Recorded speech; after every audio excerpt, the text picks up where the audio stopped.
Well, the stage is set.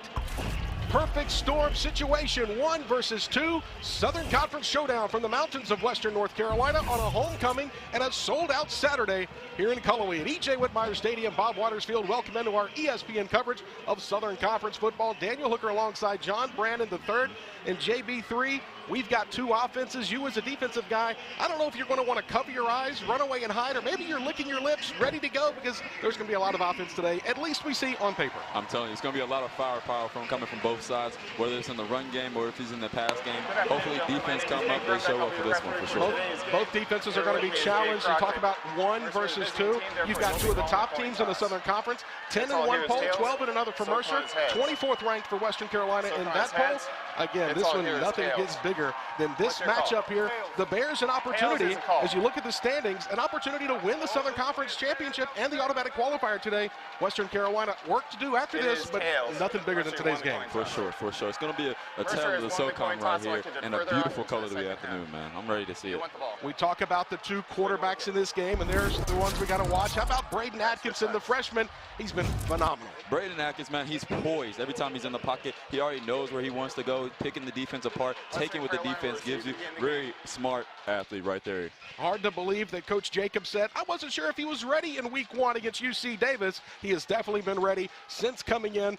All he's done is win for this Mercer Bear squad. And speaking of a guy that all he's done is won, 10 starts for Teron Dickens for Western Carolina. He's 9-1 as a starter. Another guy that's been phenomenal at the quarterback position. I'm telling you, since he's came back and played his game, he's been controlling this offense, really being a point guard for his team, whether it's going over the air and finding guys deep or even using his legs and making up extra yards. So again, get a look at James Tyre there, one of his favorite targets, 10 touchdowns. We'll talk about him all afternoon long. At some point, I promise, John, we'll talk about the defenses, because that could be the difference in today's game. Which defense can find the stop, which defense can come up with a big play. And then don't forget about special teams. Western Carolina got off to a great start on special teams a week ago at Chattanooga. And I tell you what, all we got to do is let the pictures tell the story. It's Western Carolina. It's Mercer. It's going to be a big game, atmosphere ready to go. Take a look at C.J. Miller. Don't forget about the big fella in the run game. And how could you not talk about Andrew Zock? How is Andrew Zock the Defensive Player of the Year preseason and Freshman of the Year a year ago? An afterthought in the early part of this talk. Yeah, I mean, he's just really just a stout guy, stout talent too. So you also got on Western side, you got James Tyre, always finds the end zone. And like you said, we're talking about DBs, you got Ken Moore as well to watch out for as well, man. Mercer Bears kick it off to Western Carolina to get this thing underway. They will kick it out of bounds, barely. It's a game of inches, and it shows right there. Catamounts now will get the ball to 35. I'm telling you, special teams is going to be a big play right here, and maybe that comes down and bites them later on. We'll see how the game gets going. That one just missed hitting that old coffin corner. Talk about our keys to the game, John. And, again, offense has got to be at the top of it. Defensive stops got to find a way, but talk about our keys to the game. All right, so for Mercer right now, they have to contain Western Carolina's firepower and be balanced, whether it's in pass on the run in the road right here too. And for Western Carolina, they got to eliminate the big plays, and momentum is key right now, but always remember to play your game. Keep an eye on this Mercer Bear defense. Last year it was takeaways for points. This year it's been tackles, playing on the other side of the line of scrimmage. Number 1 in the country in sacks. Teron Dickens, the quarterback for Western Carolina. He's going to look to throw it. First play out of the gates. Looking deep. He's got Dominic Dutton back there, and it's going to be incomplete. Underthrew him. He has to really let that fly right there. He had a lot of room, it looks like, to throw it and gets his guy right in front of him, but it just came out short right there. Kind of measured it wrong. Dominic Dutton, the speedster, went to South Carolina as a track guy, transferred back to... It's just right there, just short. Yeah, transferred to Old Dominion to play football. Here is a transfer for Western Carolina, but taking a shot on the first play of the game. How about that for Western Carolina? Dickens looking downfield again, trying to make something happen with his feet. He'll be run out of bounds. He's going to be hit well out of bounds near sideline. Good pursuit by the Bears. Yeah. But nobody open downfield. Not right there, but that's the thing with Dickens. He could come out when you move that pocket away from him. You can go instead of also use his legs as well. Talk about 2,200 yards. All of this in just 6 games. 2,200 yards. He would rank inside the top 50 nationally as an individual, just with 2 or 3 less games than a lot of other quarterbacks. Man, playmaker right there in 5. 10th in the country in passing yards. But has a big third down here. Took a shot, incomplete. Here's the pressure, the throw downfield. Oh, what a catch by Branson Adams, but not going to move the chains. They'll get a flag, too, back there, too. And they get a roughing the passer in the backfield. We'll get an official ruling. Our official today, Jake Grombeck. Personal foul, roughing the passer, 91 to defense. Second personal act. A 15-yard penalty added to end the last run includes an automatic touchdown. So there's a big play early in this ball game. Again, if you're Mercer, you want to take your shots on the quarterback. You want to make sure that Teron Dickens knows what he's up against. For sure. There's a late push there, and again, a little helmet contact maybe with Drew foul. But it's one of those things that they were off the field on third down, and now you got to play one more down at least. Got to be smart. See if the Catamounts go to the run game at all here. Finally they do, and it's Branson Adams who gets the start in place of Patrick Boyd. Adams presented one of the starters beginning of the year, went out with an injury back at the Elon game, but is finding a way back into the lineup, found a way in slowly last week. Rudell Small, running back coach, said we wanted to get him back in the feel of the game, and they did so a week ago. Very great. That's an easy run right there, just trying to get this started, so we'll see what he come up with right here. Second down and about 6. They go left side this time with Adams trying to get the running game going. We've talked about the run game. Didn't really mention that with Western Carolina. We talked about Dickens. We talked about Tyre. We mentioned the track star Dom Dutton. Didn't really talk about the run game, but a stable of backs they'll run with. Nobody has a lot of yards because they distribute it between 4, maybe 5 guys. I think it's a collective game right there when it comes down to the running back room for Western Carolina. It's been great to share, but everybody eats. Back up the middle for Adams, and he nearly breaks it, but will have a first down. Catamounts with a little bit of a surge there at the point of attack, and Branson Adams, who was really used out of the backfield as a receiver more than a running back a week ago at Chattanooga, enters return. But you see what Coach Bell is doing, though. He's being real true to this run game right here and still being a balance right there, how you talked about this week. And only 1 carry a week ago. He caught a couple passes out of the backfield. Dickens now extending the play with his feet, making something positive out of nothing, but again, great pursuit. And this is a young defense for Mercer that flies around. I mean, you got to love it if you're a defensive guy. Yeah, you want to have that veteran group that kind of stays at home and knows what's happening, but these guys, if they're going to make a mistake, they're going to make it 1,000 miles an hour. Yeah, and that's the best thing when it comes to a defense. You always want to have that many hats or when the ball is at every time. Dickens able to extend plays. One of the things Kerwin Bell says he loves about his quarterback. Second down and 9. Catamounts, after the kickoff out of bounds, started from their own 35. Adams looking for some running room up the middle. Big time hit coming downhill. And a big time linebacker hit flying through there. Catamounts, though, will, again, being patient, being methodical, and again, you got to think that first shot, you come out of the gates and you throw the ball 60 yards downfield, and now you're like, all right, let's take the 4 or 5 yards we can get. Got to. Coach Bell is letting know, hey, we're still going to take shots now. There's nothing we're scared of. We're still going to play our game and go downfield. Empty backfield for Dickens. 5 in the pattern. Nobody open. Pressure comes. He's got a man all alone. There he is. Touchdown! It's Michael Rossin. Touchdown, Western Carolina. Rossin. Michael Rossin, the freshman. What a play right there. Again, empty backfield. It's good on good. It's 5 on 5 up front, and offensive line provides the protection. Dickens uses his feet, rolls to the outside. They got to see right there. Dickens sees the pocket collapsing, but he has his eyes downfield. So right when Rossin was able to get open right there, just threw him open right there for like a corner, post corner right there, man. What a great touchdown, man. Marcus Trout, the freshman kicker, on for Western Carolina, looking for the PATs, perfect on the year, and stays just that. Catamounts will draw first blood in this first place Southern Conference Showdown on homecoming Saturday.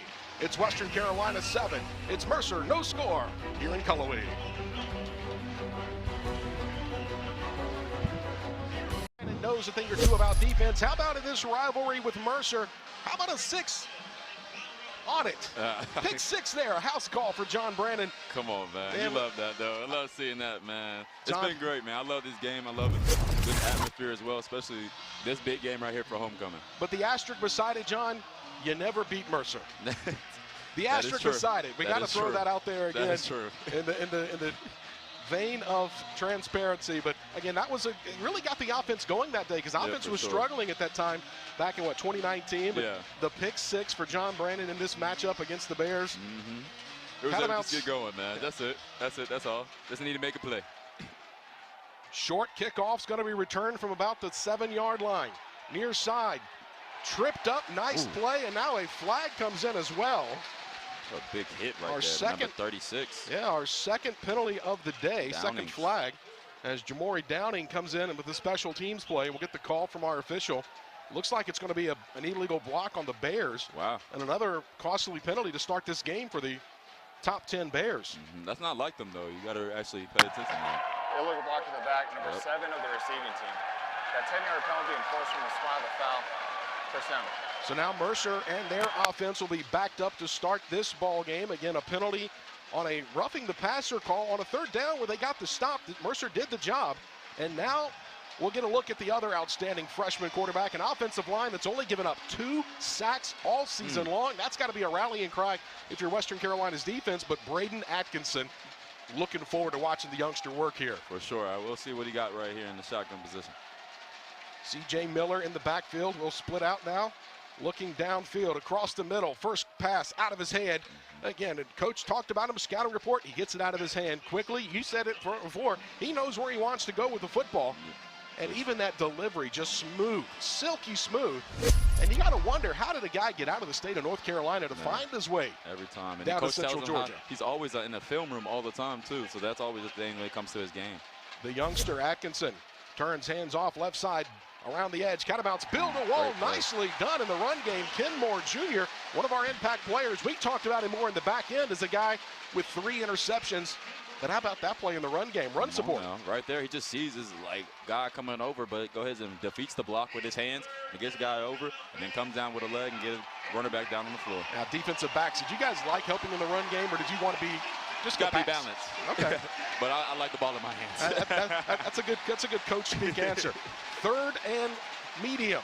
Atkinson over the top, finds the tight end, should be a first down, lunges for it, and they'll move the sticks. Right there, Sky's on the play right there. It looked like he was sitting in a zone, seeing the tight end, number 86, for Mercer get open, but able to make a play on it. As Samuel Albee gets open, now going quickly. Bears kick it out of the backfield, and a slip, but a tackle made just the same. That's Shad Dabney. Cameron Dabney, the grad student transferring in for one more season, makes a play there. Looks like we got a flag on the field, too. Yeah, flag here on the near sideline. Could be in the area of a sideline warning. Illegal substitution. 12 or more players were on the defensive side of the ball at the time of the snap. 5-yard penalty enforced from previous spot. Replay second down. Well, Western Carolina on 3rd downs oftentimes will rotate and go with a little different look of a defense. They'll go with more safeties. They'll go with more nickels. They'll stand guys up, pass rush guys instead of run stoppers. But when you go quickly after a 3rd down completion, you keep those guys stuck on the field. How about the heady play by the Mercer Bears, understanding what Western Carolina's been doing and then trying to take advantage of it. And then going fast. That's really quick. Get the defense, stay the defense on their toes. Play fake, near side, all alone. A lot of space over there. Kendall Harris has it. He's got room to run. Catamounts finally track him down as Samari Dukes comes up to help make the play. And Kendall Harris, the Concord, North Carolina native, and just like that, from the shadow of their own goalpost, that Mercer Bear offense starting to click. Right there, just getting back on the ball and doing just a simple play, a little out route right there, and let my guy run with space. Good job. Good play by Harris. Bears going with tempo. Catamount defense faces their offense with tempo. Out of the backfield, little rub route off the top. Catamount swarm and keep it to a minimal gain. That looked like it had potential. Yeah, right there. Sky sees him right there, sitting as a corner right there. Hey, I know what the play is. I see the guy with the ball. Let me just go attack, and gets Harris down real quick after a 1-yard gain. And we saw Harris go up top a little bit. That time they try to go with the size. You talk about a guy that's 6'1", 200, prototypical wide receiver for the league. Yeah, for sure. Gain of 1. 2nd and 10. Play fake. Atkinson looking downfield. Got a man all alone. Busted coverage, but he just missed him. The freshman just overthrew him. And blown coverage for Western Carolina. They've had trouble times this year even with 2 deeps. What's the one thing, John, as a defensive guy and 2 deep you can't have happen? Right there, get your guy right past you. As you can see, man, he just literally gets past Ken Moore with one move and able to create space. But right there, Atkinson just missed him right there. The quarterback's still trying to find their touch in this game right now, as you can see. Ajante Dabbs was all alone in his own zip code. Way open right there, man. We'll see what they do right here on the 3rd down. This is huge. 3rd and long. Catamounts again with that active defensive front. Pass comes near side, looking for his man, but he's just out of reach again. Pressure, not heavy, but I think Atkinson might have felt it around him a little bit. right there, you just see the pocket collapsing a little bit. So Actis doesn't feel as comfortable to set his feet and get that perfect touch on that inside fade right there to Smith. So again, nerves perhaps. Again, a big game for everybody involved. And I think Mercer might have played in a few more of these big-time games than as Western Carolina this year. Again, Mercer, the defending champions. You know, if you're on top of the mountain, you're there until they get you knocked off the mountain. I feel like every game you go into at that point, once you've reached your first big game, every big game after that is a big game. So you don't want to lose what you already have. Punt opportunity coming on here as McConnell tries to drop it in. How about that? Picture perfect to the 1-yard line. Listen, man, that's Catamounts. Special teams. When the offense and defense do play good and they do their job, special team is going to be the biggest one right there. Catamounts will be 99 yards away from pay dirt. They lead 7-0. A chance to grab a 2-score advantage. Bears looking to capitalize on deep field position after this. The mission. 7-0 Western Carolina out in front on a packed house here on homecoming. This is a series 12th all-time meeting. Catamounts won the first 2, but since then, it's been all orange and black as they've won 9 in a row, have the Bears. Man, they just got to come up with something now, man. Losing 9 in a row, that's a tough one. So we'll see what they can do here. And it'll have to come off their own goal line now. And now a quick stop. Free play for the Catamounts. Dickens going to take a shot downfield. Oh, and that's a big-time collision. And now we'll keep an eye to make sure that Ja Boyd is okay. He jumps up quickly. Bears jumped off sides. Catamounts had a free opportunity. And how about Ja Boyd? Just his second game for Western Carolina. Dickens, one-on-one with him, said, you know what to do. Yeah, you know, it's like a little Aaron Rodgers type of thing, the fame right there. Once you get the D-line to jump off sides, hey, I might as well take a shot, man. It's a free play at this point. So Boyd just could come down with it right there, but it would have been a tough play, man. So the offsides penalty on Mercer gives the Catamounts a 1st and 5, moves it off the goal line just a bit. Dickens turns, hands off. Catamounts looking for the big run, and this time it's Kamari Reed back in the backfield for Western Carolina. 20 in purple. He's missed a couple of games with a high ankle sprain. If you ever had a high ankle sprain, the 2 worst injuries in football, high ankle sprain and turf toe. Neither one of them sound like they're that bad, but if you have never had them, holy cow. Man, sit down. Sit down. Now, Teron Dickens not happy with his freshman tight end, Josiah Thomas, who was on the wrong side of the formation. Dickens in trouble. Look at that move. He hit the old, what is that, the L1 button? Yeah, really, though. The side step, really. That's Dickens just being a leader right there, man. Just trying to get his guys in the right spot. Like I said earlier, he's being a point guard for his offense. Hey, you need to be here. Let's get right. He knows what they need to do. He's just getting them right. Just needed a couple of yards. We'll get the first for Western Carolina. But, again, Mercer playing so much on the other side of the line of scrimmage. That's key for this Bears team, has been all year. Dickens fakes the handoff, the batted back pass. Big-time pressure right at the point of attack. Jordan Swain was right there, and if the big fella could have squeezed it, he might have had a big man celebration going on. That would have been crazy if he had caught that like that. But you see, he just made a move on the O-lineman right there, then was able to see that Dickens was about to make a throw, and then, hey, put his hands up once he see the throw about to happen. That's a great play for him. Yeah, under 6 foot tall as a quarterback for Dickens. Maybe the one reason he ended up in Cullowhee out of high school. Pocket holds up. Dickens all day to throw over the middle. Finds his tight end, the freshman Josiah Thomas, right at the sticks. Sitting down in that zone, and that'll move the chains for Western Carolina.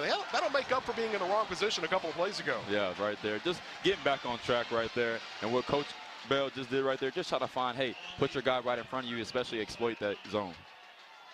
See if the Catamounts, they've gone to the ground as much as they've gone to the air so far. Here's another run by Reed and a big-time hit coming downhill. And we haven't talked about him much today, but Drew Clare, talk about the job that he can do. He's a big-time, the team's leading tackler and prototypical middle linebacker. I love those big guys that play in the middle. Yeah, for sure. They're basically the commando of the commander and the chief right there, that defense right there, being that coach on the field, getting guys right there and making big plays, seeing where something happens. Minimal gain on the ground, 2nd down, 8. Dickens, first option not there, second option not there, third option going to take it himself and just gets back past the line of scrimmage.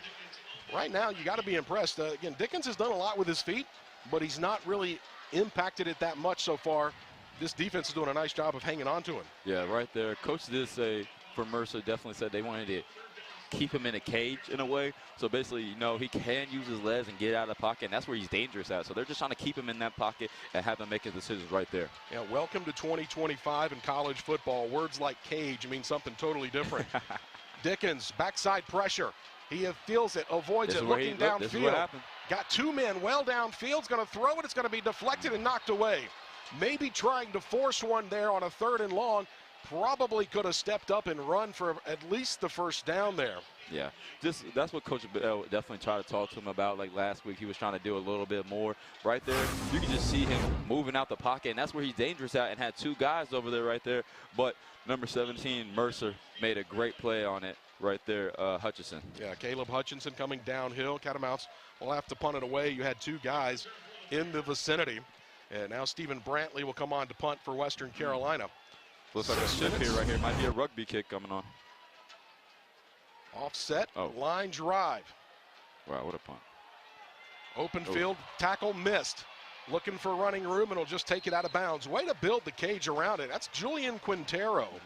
39 in purple, does an outstanding job. He's kind of been a special teams guy. And Kerwin Bell has prided himself. He goes, look, he tells his guys, and Coach Jacobs does the same. He goes, you're 1 play away from being the guy. Yeah. You talked to Braden Atkins at the beginning of the year in that opening game against UC Davis. You're 1 play away from being my guy. I need you to be ready. Yeah. Well, these guys, you might be on special teams today. You might be starting in the defense tomorrow. Exactly. And so got to be ready, and does a nice job there. Wait, another look. Mercer holds serve after the Catamounts took the opening drive down and scored. Forced to punt their first possession, and now the Bears have it back. Good field position. After the special teams play, Atkinson rolls to his right. He's got a man again looking for the shot. There it is. Big time shot downfield. That's double coverage.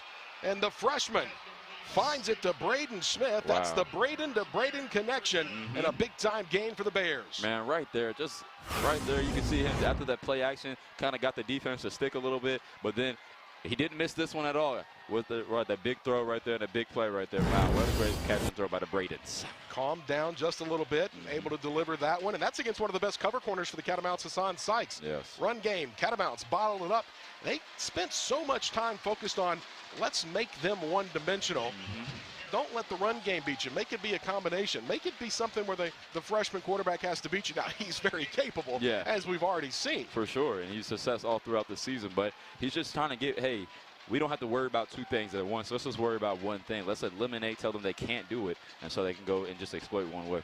2nd down and 9 after the 1-yard gain. 18-yard line and moving.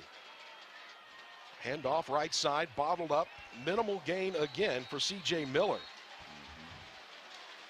And Miller, you talk about a guy, 4 times this year he's gone over the century mark. He's riding back-to-back 100-yard rushing games. Yeah. Which is impressive when you look at what they've also done throwing the football. Exactly. They're a dangerous offense right there, especially when you have a firepower in the offense with the quarterback and the runner back. Man, you don't know what to do. But we'll see what the Western Carolina comes up here right now in the red zone. Big 3rd down play here. First quarter ticking away, 4 minutes and change. 2 receivers near side, Miller in the backfield. He'll stay in the block, wide open, bust, 5, touchdown Bears. Touchdown. Oh, they're going to say he stepped out. They're going to say he stepped out. Oh. He tight-roped the sideline, far side. Could have been a toe. Look at him. He's like, I know he feels that. Oh. Right there, too. Trying to get on the sideline, too, man. Momentum, man. Man, Samuel Albee. Well, you get that big frame going. Yeah. Samuel Albee. It's good to turn the corner. Big guy up the field, wide open out of the backfield. Perfectly drawn up play, but all 6'5", 235, the junior rumbling. Yeah. They're going to say he stepped out back at about the 7-yard line. 1st and goal, Mercer. Catamounts showing pressure. Handoff, Miller, patient run, right up the gut. That's a touchdown for the Bears. Just found a hole, honestly. He just couldn't do it. Like, found a hole, been patient, let the block set up for themselves, went right down the middle, and scored. What a touchdown. Opened up Main Street like it was the homecoming day parade. I'm telling you. Made it his own right there, and the Bears will answer now and look for the equalizing PAT. Reese Griffith, an outstanding kicker. 38 of 38 on the year. Looking to tie it up and silence the homecoming crowd momentarily. Kick is up, and it is good. 3.5 to go here in the first quarter. Mercer with the big strike play ability finishes it off. The big fella. Talk about 22 in orange and white. Miller puts 6 on it, and we're tied at 7 in Cullowhee. Yeah, packed house here in Cullowhee. Biggest game in Western North Carolina in quite some time. 24th ranked Catamounts trying to buck a trend, and they've lost their last 8 games when coming into a ball game with a number next to their name. 24th in the country, back in the rankings this week. And again, biggest game the Catamounts have played in some time here, John. Man, this feels a little different, though. I don't know. It's been a big game, but this is what you want to. This is what you play for right here. This environment, this time, this championship. Griffith puts this one through the end zone after his first kickoff went out of bounds right at the 1 yard line. Catamounts went 65 yards in 9 plays on their opening drive. Tried to come off their own 1 yard line, were unable to do so, had to punt it, and then Mercer marches 68 yards on 5 plays. A 50-yard pass kind of spurred that along on the catch to Braden Smith on the Braden to Braden matchup there, and get that 5-play drive. And now now you can settle back in. Now the pageantry, now it's just football, right? Yeah. Now it's just a balance. Like, all right, now what do we do and what have we done, and let's get back to how we play our game right here. After all the hypeness and everything goes away. Kick out of the backfield. Patrick Boyd bounces off the first one. Now he's off to the races. Boyd has outstanding speed. Man, right there. You see him making a guy miss and just using this speed and keep it going right there to pick up that big first down. Right there, just a swing pass right there, getting it out to your guy and letting him do what he does. And right there, Boyd using his speed, getting off slippery, getting off guys and making a first down right there for the Catamounts. Big pass play, and it comes not to a wide receiver, but out of the backfield. James Tyre in motion. Catamounts don't look at him. They come back near side. Boyd nearly stumbled out of his route, but he'll have second consecutive completion to Patrick Boyd. A converted wide receiver, and they said, you know, we got to have him on the field and the ball in his hands a little more. They moved him to running back a year ago. Seems like it's worked out, honestly. Yeah, using that speed, and you still see he has that ability to catch out the backfield as well. So that's always something he'll never lose, being able to make a play and be dangerous. 142 yards rushing in his opener, and how about almost 3 in a row? Try to one-handed right there. But the thing, just to get him out of space once again, probably creating a different matchup, having him go against the linebacker, number 51, Claire. So seeing what he can do and just make a move and get open. Catamounts will go now with their 3rd different running back already. Make it 4th different running back now as Markel Townsend checks in. We've seen Adams, Townsend. Catamounts had Patrick Boyd and Kamari Reed have all seen action. 3rd down and long here, just shy of midfield. Catamounts, Dickens overfires and just on the deflection, almost came up with it. Dickens a little amped up on that one. Catamounts on the year, a team that converts 42% on 3rd down, but unable to convert there, and that will probably stall the drive here at midfield and nearly intercepted. Only 1 pick so far this year in the 6 games. Now this is the 7th that Dickens has played. Right there, man. Just overthrows the receiver just by a little bit, but it almost was as dangerous. Almost Thomas right there from Mercer Bears almost got his hands on it, but couldn't come up with it. Thomas almost ended up with it. One for Mercer or Jay Thomas for Western Carolina. Fair catch called for. That one fielded. Good coverage. Hank Bodine. Also Julian Quintero. Of course, Bodine, a legacy name in Cullowhee. His father's the all-time leading tackler for this defense in history. And now Mercer an opportunity. Their first chance now to try to jump on top in this nationally ranked matchup. Number 10 in one poll, 12 in another. Catamounts 24 in both polls. Again, back in the rankings. Biggest game they've played this year. And they all are big from this point forward. New look on the defensive front. Kenyon Partridge in, Jamichael Wilson up front for Western Carolina. 1st and 10, Mercer. Call it the 14-yard line. Atkinson looking downfield, got his man on an out route, underthrows it a bit. It's going to be deflected. Just dropped right there, man. It looks like Skies didn't time his jump right there, and then it looks like, Harris had his hands on it for the first end, but then drops it at the last minute right there. Yeah, that one was caught twice and dropped twice. It looks like just a little outing sale type of concept right there, and then you can see Skies missed his jump right there, but Harris had his hand on it but wasn't able to come down completely with it. I know he's hitting his head right there for that one. Well, John is an old DB. They say there's a reason you play defensive back, right? Miller looking for some running room. He's going to get to the edge, and that's it. That statement not for all of us, though. Okay, That statement not my, but for certain people it does work. And no offense to Hassan Sykes on that play. He just, again, he tried to high point the football. I think it hung on him longer than he thought. Nah. And they talk about this wide receiver core for Mercer, the prototypical size. Yes. And now another big third down. Settling into things here. Catamount faithful coming to full song, 3rd and 8. Watch out for the inside fades by these slot receivers right there. That's been a big thing they've been attacking. But like it's maybe in the fire zone there might have it for Western. Catamounts again jumping around at the line of scrimmage. Nobody with their hand in the dirt. Backside pressure hit as he releases and he overthrows. Again, pressure coming late. Atkinson rather looking for a potential flag. He was hit right as he released that football. And again, there's so much about mechanics of throwing a football. If you're not able to follow all the way through there sometimes, that's just a little bit that it was off. Yeah.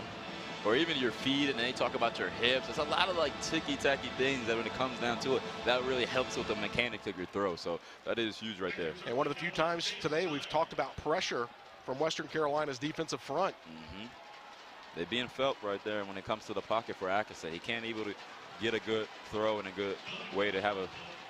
John McConnell nearly blocked it. His own man nearly blocked it himself. Catamount should get great field position. His tire, fair catch, just shy of midfield. Talk about a guy that rolled out of bed and fell into a championship, and he did a lot of great things last year. But we talk about Mike Jacobs, the job that he was able to do, taking over for Drew Cronick.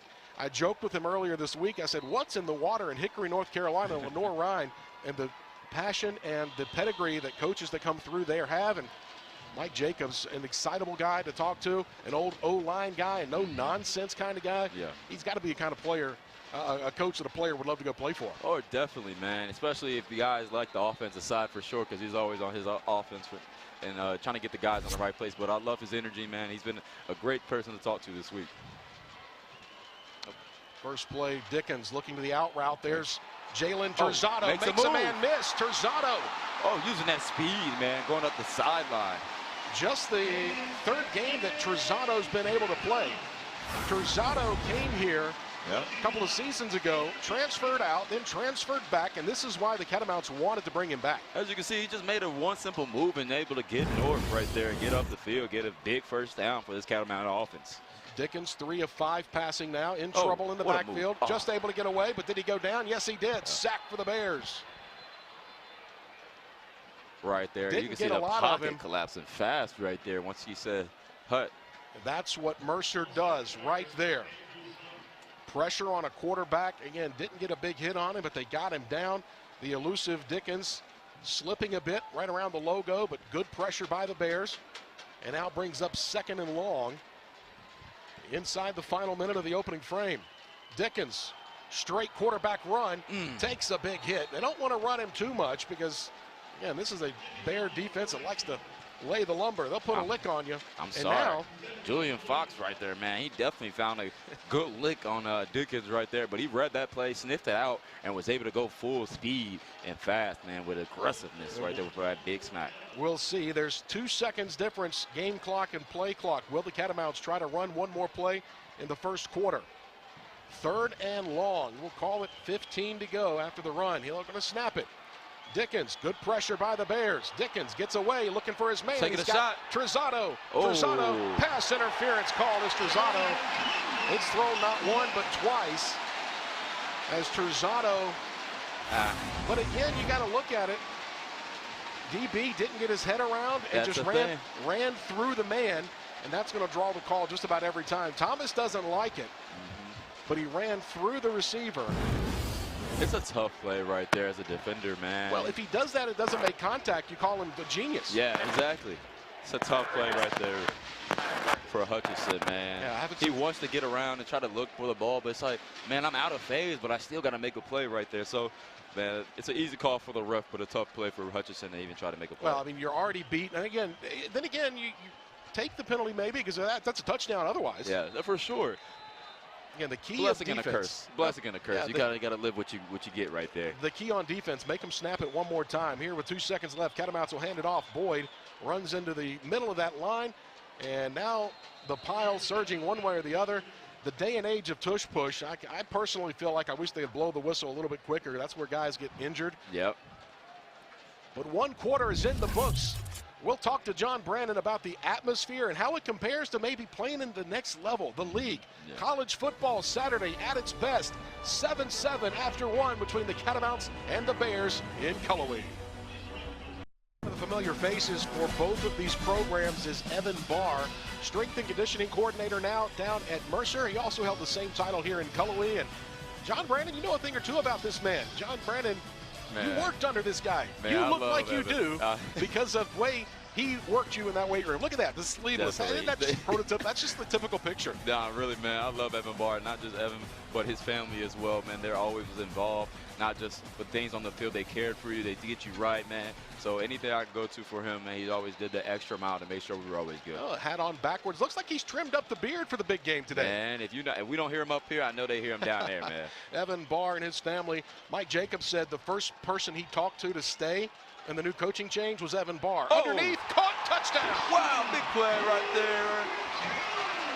Jumping the route, that's either a touchdown one way or another. Man. If that's intercepted, it's probably a pick six. Instead, it ends up in the hands of Patrick Boyd for the receiving touchdown. Man, like you say, he converted over from wide receiver going into the backfield. So right there, looks like they just sneaked him out of the backfield right there to get him open right there, doing a post corner right there on the defender, and was able to get a touchdown. Big play by Dickens and Boyd to put the Western Carolina up.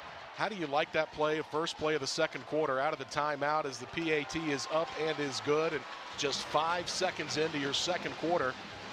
Right there, just being aggressive. Being aggressive. I love the Coach Bell play calling, whether it's starting this game off or it's coming out of the drive. Real change. Hey, wake up, like we're coming. The ironic thing about it is the way Kerwin Bell has given up play calling during his career. He always says, I never thought I'd give up play calling. Well, he did so to his son, Cade Bell, who's now up at Pittsburgh as the offensive coordinator. And now the understudy, Rylan Wells, who understudied basically under Cade Bell, played for Kerwin. As a quarterback, understands what Kerwin wants, and he said, you know what, we'll let Rylan run with it, and he's added a couple little wrinkles of his own in there. And a nice play there. The Catamounts will drive down and take the advantage here on a good drive by Western Carolina. 54 yards, only 6 plays. And you talk about the Catamounts now, 10 first downs to 4 for Mercer. Yardage 130 to 108, but the Catamounts have run 11 more plays and haven't run away with it yardage-wise as the kickoff by Brantley will sail into the end zone, and we'll take that out at the 25. Everything's getting testy up there, down there, right there. It's a physical game and a lot riding on it. And wanted to talk with you. Again, you've been at the high school, you've been at the college, you've played at the pro level. Yeah. How does this atmosphere compare, the college atmosphere compared to what you have on Sundays? Man, this is prime college atmosphere right here. You can feel the intensity, whether it's the game on the field, or you can just see the intensity from the fans and the stands as well. And I love it, man. This is top tier, man. I love to see all the purple and gold or the orange over there in the corner, man. This is, you could tell hey, this means something, not just to the players on the field, but the people that came and traveled to see this beautiful game today. Bears have won 9 straight over Western Carolina. They've won 10 straight SoCon games overall. The run game bottled up just a bit. Catamounts, again, a concerted effort to try to find a way to prevent Miller from getting going. Talk about a guy with 4 100-yard rushing games, back-to-back 100-yard games on the ground. And it was the run game a year ago that really led Mercer. They trailed Western Carolina 24-7 last year and went to the ground game to make the comeback. I mean, once you know something's working, hey, let's keep doing it, honestly.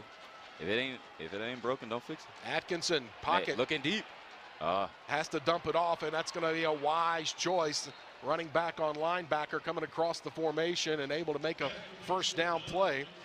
And how about the pocket? And again, keeping him upright, keeping that uniform clean. Man, I'm telling you, Atkinson is real poised in the pocket. But the biggest thing right there, he studies films. He knows what he's looking for. And he knows the defense is going to give him. So he's always looking downfield and still trying to make a play. Just move her. He's really poised. Eyes downfield, feet underneath you. Catamounts, no pressure at all. Another step, coming over the top, looking for the ball hawk. Wow. Did he make the catch? No. Ken Moore comes over the top, and I said it once before. It's a bang-bang play. Washing machines, dryers, dishwashers. Gosh, defensive plays in the secondary. Ken Moore does it, and comes over the top. The Bears want something called there as he came over the top. It was just really crossers to go across the whole field right there, but it looks like Ken Moore was on the opposite of hash and was able to track down the crosser to be able to make a great bang-bang play. Now just a recovery speed by Moore, and again put in a perfect location by Atkinson. Handoff up the middle, looking for running room. And how about run support? Bo Simpson-Neely, 6 in purple. That's what you want out of your safety, man. Coming up and being a force right there in the run game right there. He was able to sniff that out and see it and make a big play to chop his legs. Catamounts will go with the secondary look. Ed Jones, Gino Junius, 2 defensive backs check in. Looking for more speed on the pass rush. Not going to get there. Atkinson has a man down the seam looking for it and wanted the call. Felt like he was interfered with by Junius, the second-year defensive back. Man, Simmons has to keep running right there, though, as well. He has to keep running and then, man, look up for the ball. You can't just try to call for that flag or look for it, man.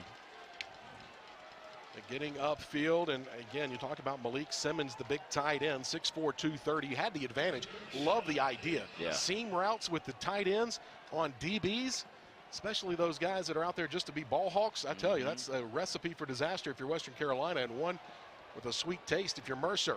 Tyre back to the 5-yard line and stumbles down.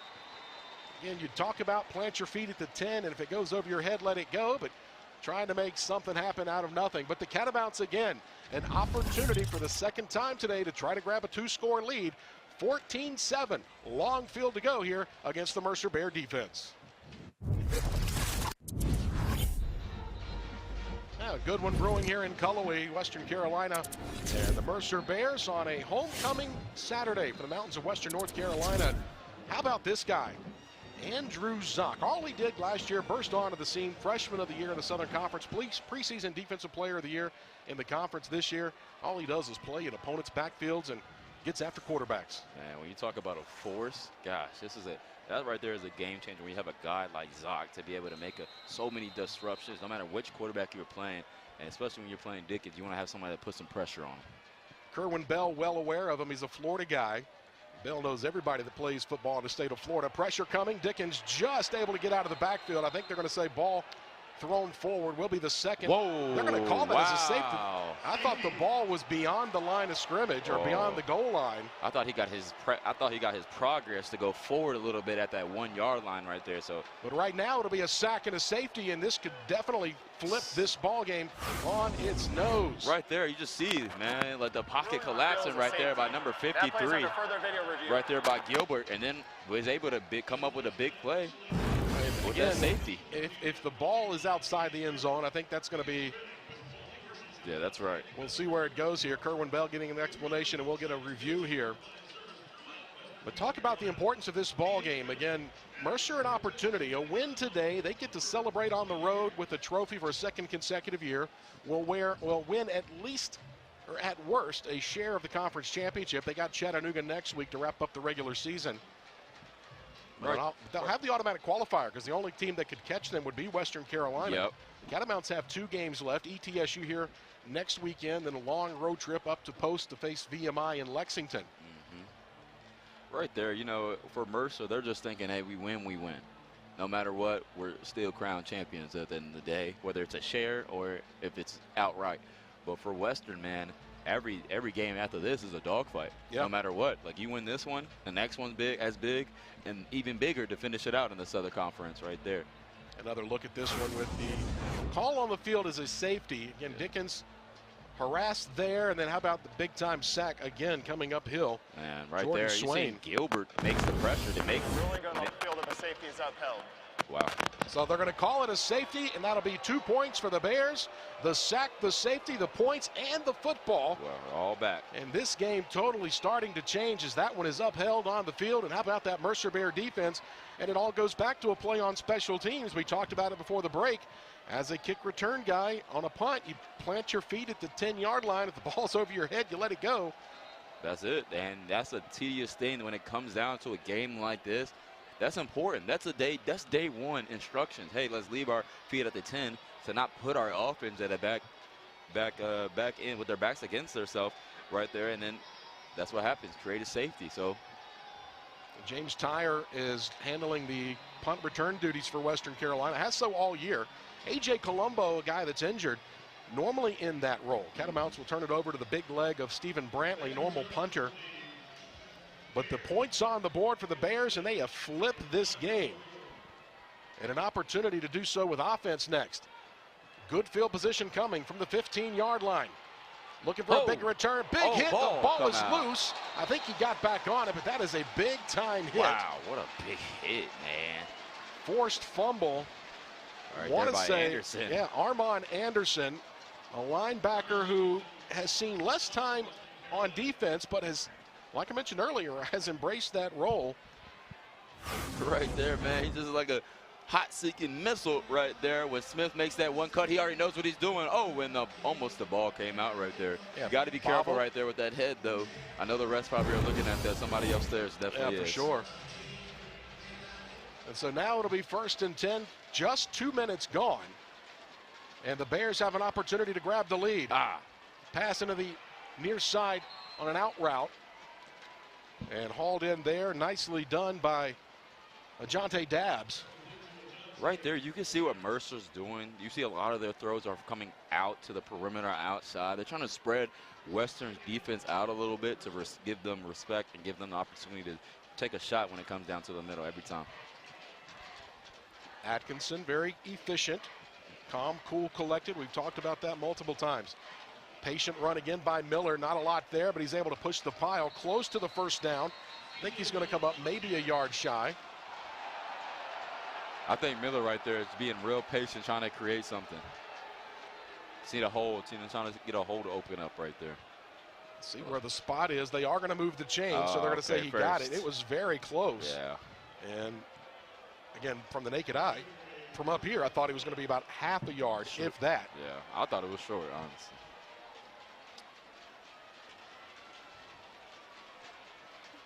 First down for the Bears. Clock running inside of 12 minutes. End around, fake. Looking for a shot downfield. Here. They got a man. Shot. He's there, but he just overthrows him. Misses on. And watching the body language of the Catamounts, I think Dabney, the cover corner on that play, thought he had over-the-top help a little better from Bo Simpson-Neely as safety. Right there, Harris just does a little outstep. That's a double move, honestly. Outstep, instep, and then thought he had help over the top. But, man, just couldn't connect on a big throw right there. Mercer is not afraid. They're taking shots on these Western Carolina DBs, man. They're finding something up top. Yeah, all about scouting report, watching every game the Catamounts have played this year, knowing personnel, knowing what they're looking at here as Miller up the middle, a big-time hit. What a hit coming up the middle, downhill, Micah Nelson. Wow, Micah Nelson, yeah, I see you, man. What a hit right at the point of attack. That's a defensive end that you watch him, he normally kind of stays at home. That time he went attack mode. Man, Michael right there, go ahead and force himself inside, beating that tight end right there, and able to make a big play in the backfield for a good TFL, bring the 3rd down. 3rd and long after the home run shot came up empty, and then the big stop on the TFL. Watch out for the inside fade, home run shot. Atkinson all day to throw. Pressure comes late. He throws it over the middle. It's going to be caught right beyond. There's a face mask. Did they get it? Yes, they did. Face mask right there. Insult to injury on a 3rd down play, and the Bears will convert. Right there, you just see a lot of offenses go back to when it's 3rd and 12 or long, anything like that. They bring that drag over route from the other side of the field. Personal foul, face mask, number 21 of the defense. 15-yard penalty, includes an automatic 1st down. And just missed the interception, did Samari Dukes. Right there, like I said, just an over route coming from the other side. So when the offense and Atkinson is moving to the right side, somebody's always coming back for him. But you can see that Turk right there when it turned his head Dansby right there grabbed a little bit of his face mask on McDaniel. You got to love the fact that the quarterback, you move him to his right. You got the youngster rolling with the throwing motion. He's able to keep his eyes, as you said multiple times, eyes downfield. Big time conversion. Bears knocking on the door, looking for the lead. Atkinson, pressure late, but he finds his man. Wow. Undercuts the route. Hit coming downhill, but it'll be another first down. First and goal, Mercer. Inside the 10-yard line, down to the 6. You see they're setting up a lot of plays for number 2, McDaniel, right there. He seems like he's one of those guys that get the ball, make a couple moves. He can get a couple more yards after the catch. Yeah, Donis McDaniel listed as the number 2 ex-receiver, but when you got an offense that runs like they do, as efficient as it is, sometimes that number 2 guy on the depth chart is right up there at the top. Watch this run right here. Delayed handoff, fake to Miller, the throw across, Wow. Easy pitch and catch, touchdown, Mercer. Harris is a big frame right there. All he had to do was box out the defender, is able to catch it, catch the throw. Now, somebody said that it was basketball season.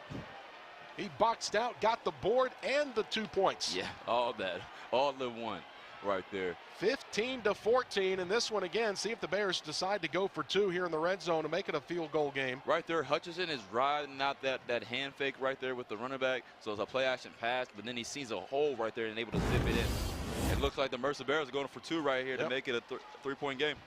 The effectiveness in the run game. The fake, the throw, all alone. Oh! Knocked away. Ken Moore could have taken that to the house for 2 the other way, which would have got that safety back. Yeah, exactly. So right again, there. it's a key play that it keeps it a 1-point game, but it could have been bigger for Western Carolina. Mercer has trailed until now.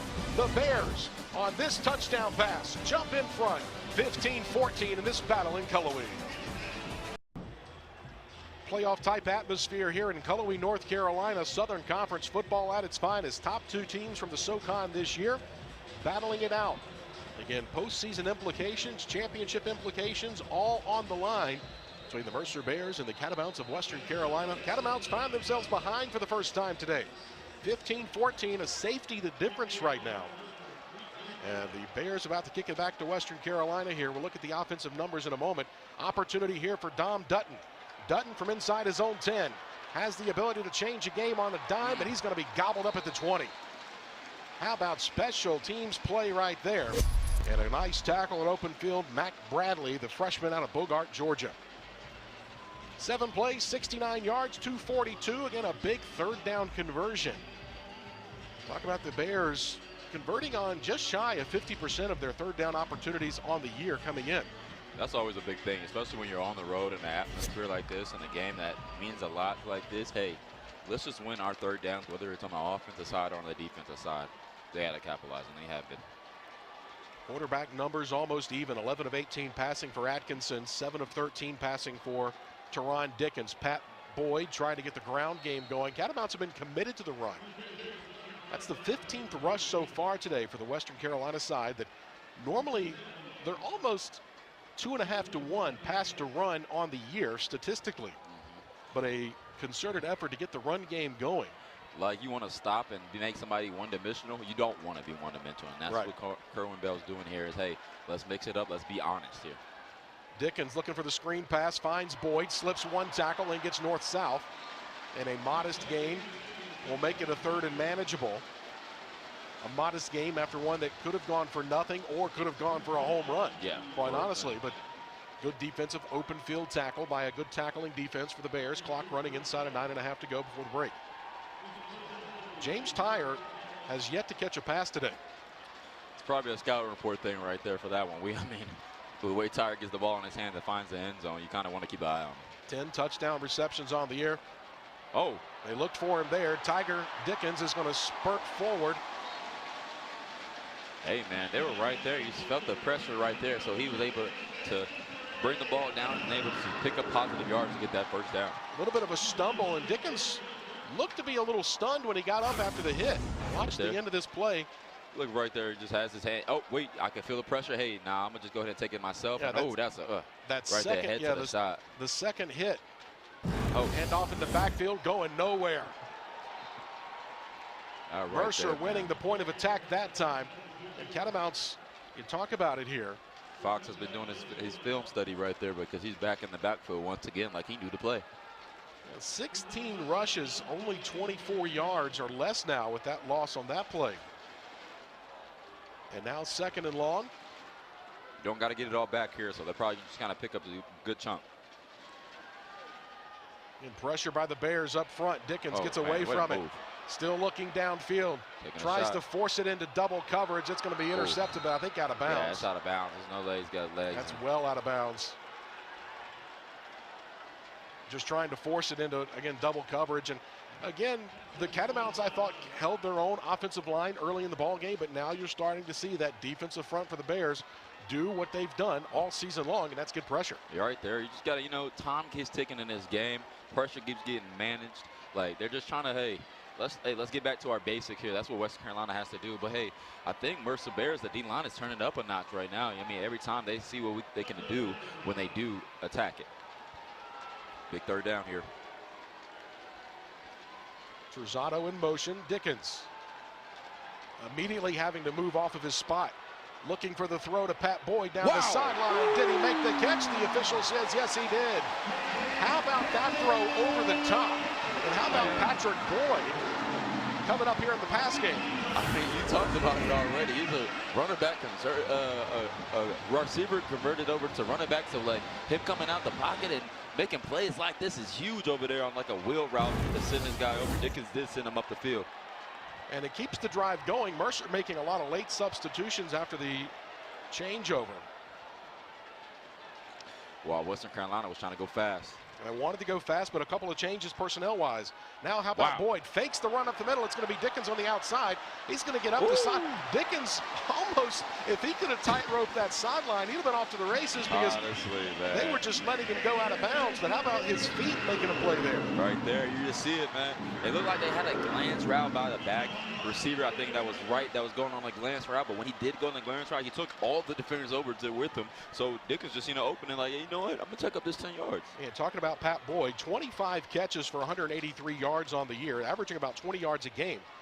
He's had that on a couple of plays individually. And how about this? He's turned into the workhorse on this drive. Right now, it's the Pat Boyd, Teron Dickens show. Nobody else doing anything offensively for the Catamounts on this drive. I think it's dangerous when you have a guy like Boyd. Hey, you know what? We can hand it off to him. He can sit in the backfield, but hey, you better watch out because if he gets on one of your linebackers, I'm throwing it. That's what Dickens is saying. That's a mismatch. I like my guy. I look down at the sideline. I see 2 in purple. I see 28 in purple. I see 20 in purple. 3 other running backs that are chomping at the bit to get in there, wanting to have an impact. Again, a running back stable, running back by committee. Yeah. I think it's great when you got guys like that, man. You rather have people hungry than not. 2nd down and 8. Mercer with a 4-man front. Play clock inside of 10 as Dickens fakes the handoff. Pressure coming backside. He feels it. Looking to make a run.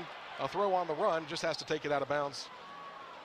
Able to get just beyond the line of scrimmage. Will gain a couple, but now brings up 3rd and nothing open downfield. Getting pressure up front's one thing, but how about the defensive secondary right now? That's your guys back there. The secondary guys doing their job. Now I'm watching the game now. Like they looking at their chops right now. They're playing great. They're not letting nothing go behind them. They're keeping everything in front of them, and that's even hard for Dickens. As much as he's getting out the pocket, he still has eyes downfield. And that's the good thing about both of these quarterbacks. They're still trying to make a play. 3rd and long. We'll call it 6. Branson Adams out of the backfield. Empty set now. They're going to go to Adams, and how about that pitch and catch? Man, we talk about enough with this running back room, but that's Adams coming out the backfield and getting a matchup right there against number 51 for the Mercer Claire. Like, hey, you know what? I like my guys. These guys ain't just one-dimensional guys. They're not just running backs. They're catchers, too. If you're going to play running back for Western Carolina, free play coming. Dickens, see if he takes a shot. He's going to look for Rawson for the end zone. And did he come up with it? That's a touchdown. Man, what a play right there. If that stands, that's a freshman in his 2nd score of the day. Rawson, touchdown. We'll see. There's flags on both sides of the field. Did Rawson in double coverage? The throw, the catch, I don't know what impresses me more. Ultimate play is a touchdown. Yeah. Offside. I'm sure the defense is in the usual time. That penalty is declined.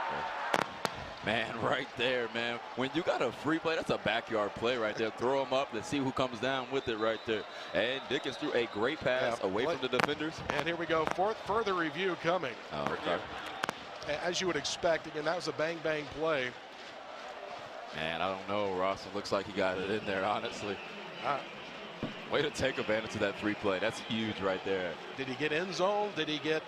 Was he out of bounds? Was he control? Yeah, that's everything. And everything that they're looking at right there. But let me remind you that Michael Rawson, freshman out of Suwanee, Florida. The young players on both sides, you know, in the day and age we live in with NIL and rev share and transfer portal, I really think that it's opened the door for younger players to have bigger impacts earlier and earlier in their careers because they have to. Yeah, I think a lot of guys, a lot of time, and a lot of colleges, they're adapting and they're putting more emphasis on that next man up type of thing. No matter if you're young, hey, we're gonna plug you in. If you're ready to play, let's play. Let's get you on the field. Let's get you what you do, and that's why we recruited you out too. Right now, Rawson has, if this stands, 2 catches, 52 yards, and 2 touchdowns. Rawson had 12 catches for 292 yards coming in. Right there, man. Just throws it up, finds his guy, catches it. I think he has a left foot in, and they had the ball right in his. I don't know if they're taking too long or they're about to call it now, but that looks like a touchdown to me. After review, the ruling on the touchdown is upheld. Upheld, touchdown, Western Carolina, and they'll pull back in front. Wow, what a play right there for the freshman, man. I was going to ask you, 5 minutes to go here in this second quarter. Really felt like the defenses have both held up pretty well, but now we're starting to see these offenses starting to flex their muscles, so to speak. Yeah, for sure. But you got 5 minutes left right here. What Mercer is looking to do is, hey, we might as well chew up as much clock as we can and try to get as many first downs. And hey, they want 2 for 1. Yeah. PAT on the way by the freshman. Another rookie, Marcus Trout, splits the sticks, and Catamounts will pull ahead by 6. 21-15. Bears get the ball with a chance to try to score to even it up before halftime. More after this from Cullowhee, Southern Conference on ESPN. You got to give a tip of the cap to Kerwin Bell, working the sidelines here with his offense, working his defense. 5th year as the head coach, trying to do something that's never been done in Cullowhee, and that's win a Southern Conference championship. But how about the job he's done? He has talked about Michael Rawson. He calls him MJ. How about that MJ, the GOAT type play he made just a moment ago on a free play? Man, I mean, you can talk about it so much, man. It depends even which MJ you're talking about, a GOAT, like with that big play right there, or the one hand with Michael Jackson. Like, it doesn't matter which way you go. Or Rawson was able to get his 1 foot tiptoe and then get that one hand with that one glove right there. Well, he was wearing 2 gloves, I think, but how about that drive? 11 play drive for the Catamounts, coming all the length of the field, and Brantley's going to boot this one through the back of the end zone. I tell you what, 21-15, the score might not be exactly where I thought it might be with these 2 offenses. I think the defensive really, all week long, people wanted to talk offense, and I think 2 defensive coordinators on either side. I think Jamal Brown on one side and Jerry Odom on the other just said, you know what? Let's go out there and play with a chip on our shoulder, guys. Defensively, nobody's giving us any respect, no love. Exactly. That's what it comes down to. That's why I'm a defensive guy right there. When you got power offenses, guess what's always the defense? I mean, guess what's always the difference right there is defenses. Like, hey, you know what? We're gonna show up too. Talk about us. We gotta make it happen. We gotta stop them. Tight formation for the Bears from the 25. Atkinson gonna try to get that run game going. Big collision right at the point of attack. And how about Hayward McQueen? Haven't called his name much, but Hayward McQueen Jr. mentioned earlier talking about the turf toe injury. He suffered through turf toe through the bye week, has it wrapped up, and he's trying to play through. Even when you get it better, it still takes some time. And it takes time of not being on that foot. Man, it does, definitely, especially for an injury like that. But, hey, he's not going to miss this one. He couldn't miss this one. I don't think anybody on either side wanted to miss this one. Handoff again, right at the point of attack. Miller is a split second away from busting that. If he gets the edge, Jordan Thompson, the linebacker, coming up in run support. But if he gets the edge, we're about to see a big man with some wheels. You're talking about a guy 5'11", 230. Catamounts will change it up a little bit, try to bring in a little more beef up front. Right there, you talked about McQueen, but then Thompson right there was able to make a big play too, man. Those linebackers are doing a little mind game right there with the runner back to Miller. Trips to the near side. Third down. Underneath, same type of pattern, same result. Bear first down.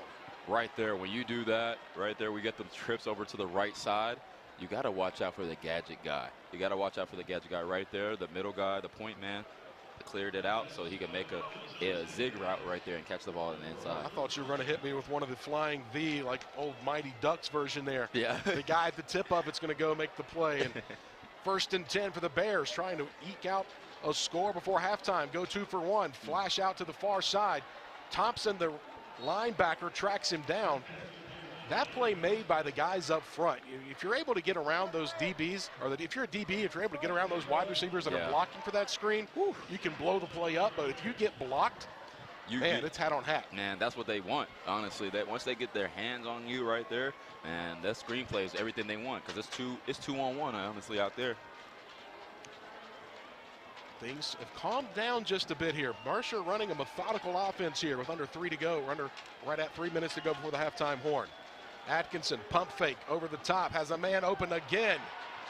What a play, and this time running Kendall Harris on a crossing route towards the post, and it clears out underneath for Braden Smith out of the slot. Right there, just trying to clear that offense. And right now, like I said, a lot of throws are being put to the outside a lot of times, trying to lower this defense out and just make an easy throw for the quarterback and the receiver to catch. And at the same time, Atkinson has all day right now in the pocket. He's back there eating a sandwich. Come on now. Catamount's got to find a way to get more defensive pressure up front, but this offensive line has not allowed it all year. Run to the left, looking for a cutback. Miller's got a step. Miller looking for the end zone. He's down to the 10. Biggest running play of the day for the Mercer Bears, and they're knocking on the door. Right there, man. They're being honest still. They're not getting away from that run game. They knew something was about to happen and nothing was about to leak right there. You see him just get the edge, and once he's seen the corner jump up and try to set the edge, he just cuts up, breaks one tackler, and able to get a big gain right there of about 20 yards. Just like the old adage goes, it's Novocaine. Just give it time. It always works. They'll numb you to sleep with that run. They'll take the 2 to 3, the 1, the tackles at the line of scrimmage to break the big run, and now we'll get the 2-minute timeout as Miller breaks off the longest run of the day. And the Bears are in business, trying to go 2 for 1. They want to score here, then take it the second half kickoff as well. Catamounts lead by 6 in Cullowhee. 2 minutes until the halftime horn and homecoming festivities in Cullowhee. 21-15, Western Carolina in front of the Mercer Bears in an exciting game, playoff type feel with two teams that are trying to make their claim and make their case to be in that postseason conversation. Braden Atkinson trying to drive the Bears in, looking for 2 for 1. Handoff up the middle, gobbled up in the backfield, still churning legs as Terrell Cord. Right there, there's like more purple hats to the ball than anything. Okay. Looks like Western trying to conserve this time. Western Carolina. This is our first of the half, and it'll be a 30-second timeout.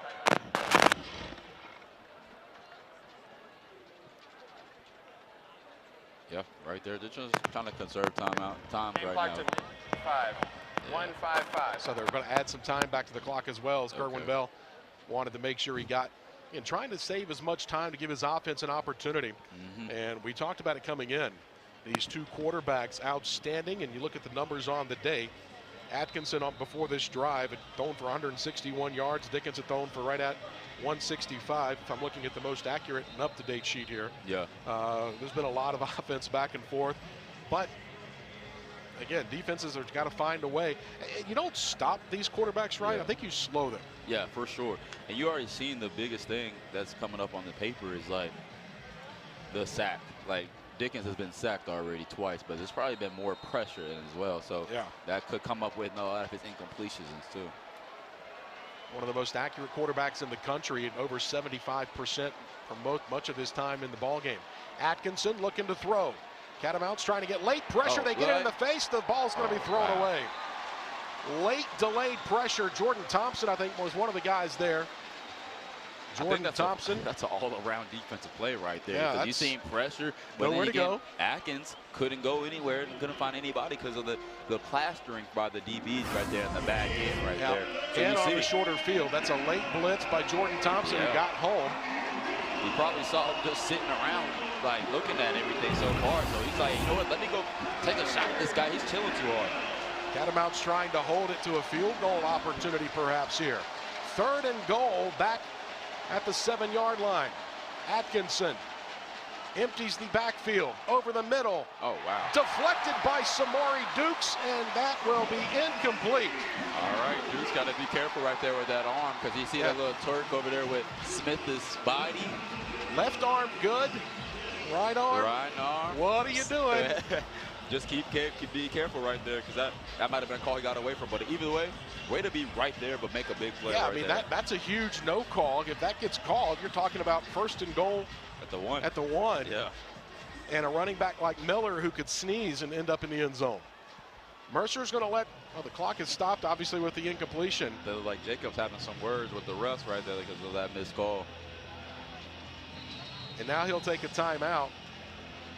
I think he wanted to maximize the amount of time he had to chew on some zebras. And now a big 4th down. If you're Mercer, what do you do? Right now, if I'm thinking I'm Mercer, I get the ball back at the half. We're right here. We're right here, honestly. Like, you know how much of a game this is. Like, I'm right here. I'm probably taking a chance. Yeah, I would. Yeah, like I would take a chance. I'm like, I mean, you could take the points and be okay, and then take it to the half, but then you also got to turn around and play. Yeah, look at the Western Carolina huddle. Look at this replay again and watch so across right now, the formation. Yeah, there's the turn. Okay, I can see that, but so the turn is not mostly half. I think who's that? Number 3? That was the Samari Dukes. Yeah, Dukes. I think Dukes just guides his hand, not really try to twist his body, because it's low, honestly. If it's up higher, I can understand that the frustration for Coach Jacobs to be mad, but they wanted contact. Yeah, period. I mean, it was contact, so I could see either way, honestly. But hey, man, what a play by Dukes right there. This is a big field goal right here. Now, going to go for the field goal opportunity. But always don't sleep though. Yeah. Don't sleep though. Yeah, keep an eye on the holder, who is listed as a quarterback as well in J.P. Pickles, but the kick is up and it is good. Mercer going to take the points. Yeah, just take Catamounts will have the lead with 1:43 to go before the halftime break, but understanding that Mercer gets the ball to start the second half. So still the opportunity, as it were, to go 2 for 1. And so again, a big time play by Griffith, who splits the uprights again. And Western Carolina will have Teron Dickens. First name Teron. He goes by Tiger with most everybody, but on the roster officially is Teron. You talk about what he's been able to do this year. The thing that gets me the most, talk about that completion percentage. How about the 46 consecutive completions at Wofford? He had a run of 50 in a row. He finished the Campbell game with 4 in a row, and then opened the Wofford game with 46. You know, you get to about 20, 21, 22, you start taking notice. You're like, well, what's going on here? Oh, wait, he hasn't missed a pass. Yeah, and all of a sudden it's like, all right, 38, 39, 45, 46, what's going on here? And then the one he threw as an incompletion was almost either a touchdown or an interception. Man, he was on one that day too. That one's going to go to Dutton at the 5-yard line. Dutton trying to make something happen. He's got a lane, but it's whapped up very quickly. Right there. Great play. Is that Julian Fox? Julian Fox once again, man. Get his name called. What a good play by him right there on the special teams. Open field tackle. And again, that third facet of the game, special teams. We've seen maybe a special teams blunder, if you want to call it that, a mistake by James Tyre on that field that he had inside the 5, and he stumbled going backwards. And again, that led directly to the safety. And now again, then also directly went to a touchdown by the Mercer offense as well. So that's about, what, 9 points as a turnaround right there off of just one punt. 1:38 to go. Catamounts will hand it off to Branson Adams, and he's going to be gobbled up in the middle of that Bear defense. I know weather's turning cold, but not yet hibernating as this Bear defense. They are playing extremely tough against the run. Catamounts, again, keep in mind, James Tyre yet to record a reception. Empty backfield, going to the outside to Branson Adams. What a long throw and what a catch. That is a long, long throw across the field. But you see where Dickens puts it, though. He puts it out to where my man can only get it. There's nothing else, but he does lay it in there greatly. So you get the first down, you move the chains, clock stops at 1:14. Catamounts would love nothing more than to spoil this 2-for-1 opportunity for the Bears. Again, Might be pressure. Tyron right here. Zach, Azak. There's Tyre. There we go. I Well, told you. You talk about that drag route. I guess is what you would call. What would you call that? Coming across the formation with right there. So he did come across formation, but it was like a squirrel. That's what we called it in the league. But he went right to the hash, broke out. So it's like, hey, I'm behind the second level, but I'm not at the third level. I'm right there in that great cushion spot, so you can just lay it in there. The squirrel route is a tweener route. Yeah, there you go. 107 after the first catch on the day for James Tyre. If they get him going, watch out. Again, he has 10 catches, one of the top receivers in the Southern Conference, 10 touchdown catches. Okay. Looking for the wheel. Great. That was Adams out of the backfield. And right kind of a snap throw by Teron Dickens that time. And look around the Southern Conference, and Catamounts have ETSU next week, and they're right now handling the Bulldogs of Sanford on the road, talking about scores around the Southern Conference. ETSU 21 points in the opening frame. John pointed it out, first quarter score. ETSU getting ready for a matchup in Cullowhee next week. 1:03 to go here before the halftime horn, 2nd and 10. Dickens looking for the home run ball, looking for Malik Knight, and it's underthrown into double coverage. Looks like Dickens kind of put that ball a little bit in the front for the defender, honestly. Yeah. Number 7, it looks like O'Neal kind of had his hands more on the ball than Knight did, honestly. Yeah. So again, we talk about the accuracy, but in this game so far, Dickens has not been nearly as accurate as the numbers would suggest. Does have 3 touchdown passes. Hard for me to say, what, 11 or make that 12 of 19 or whatever it is right now, is not accurate. No, yeah. I mean, he's only misfired a few times, but he has a standard. The ones he's misfired on have been the home run balls. Yeah, that's it. It's just finding that connection once you get downfield and your throws get a little bit further, and you have to time it up right. Timeout taken by Mercer, I believe. Yeah, clock was down to just, I think, 2 on the play clock. And nevertheless here, 21-18, Western Carolina out in front.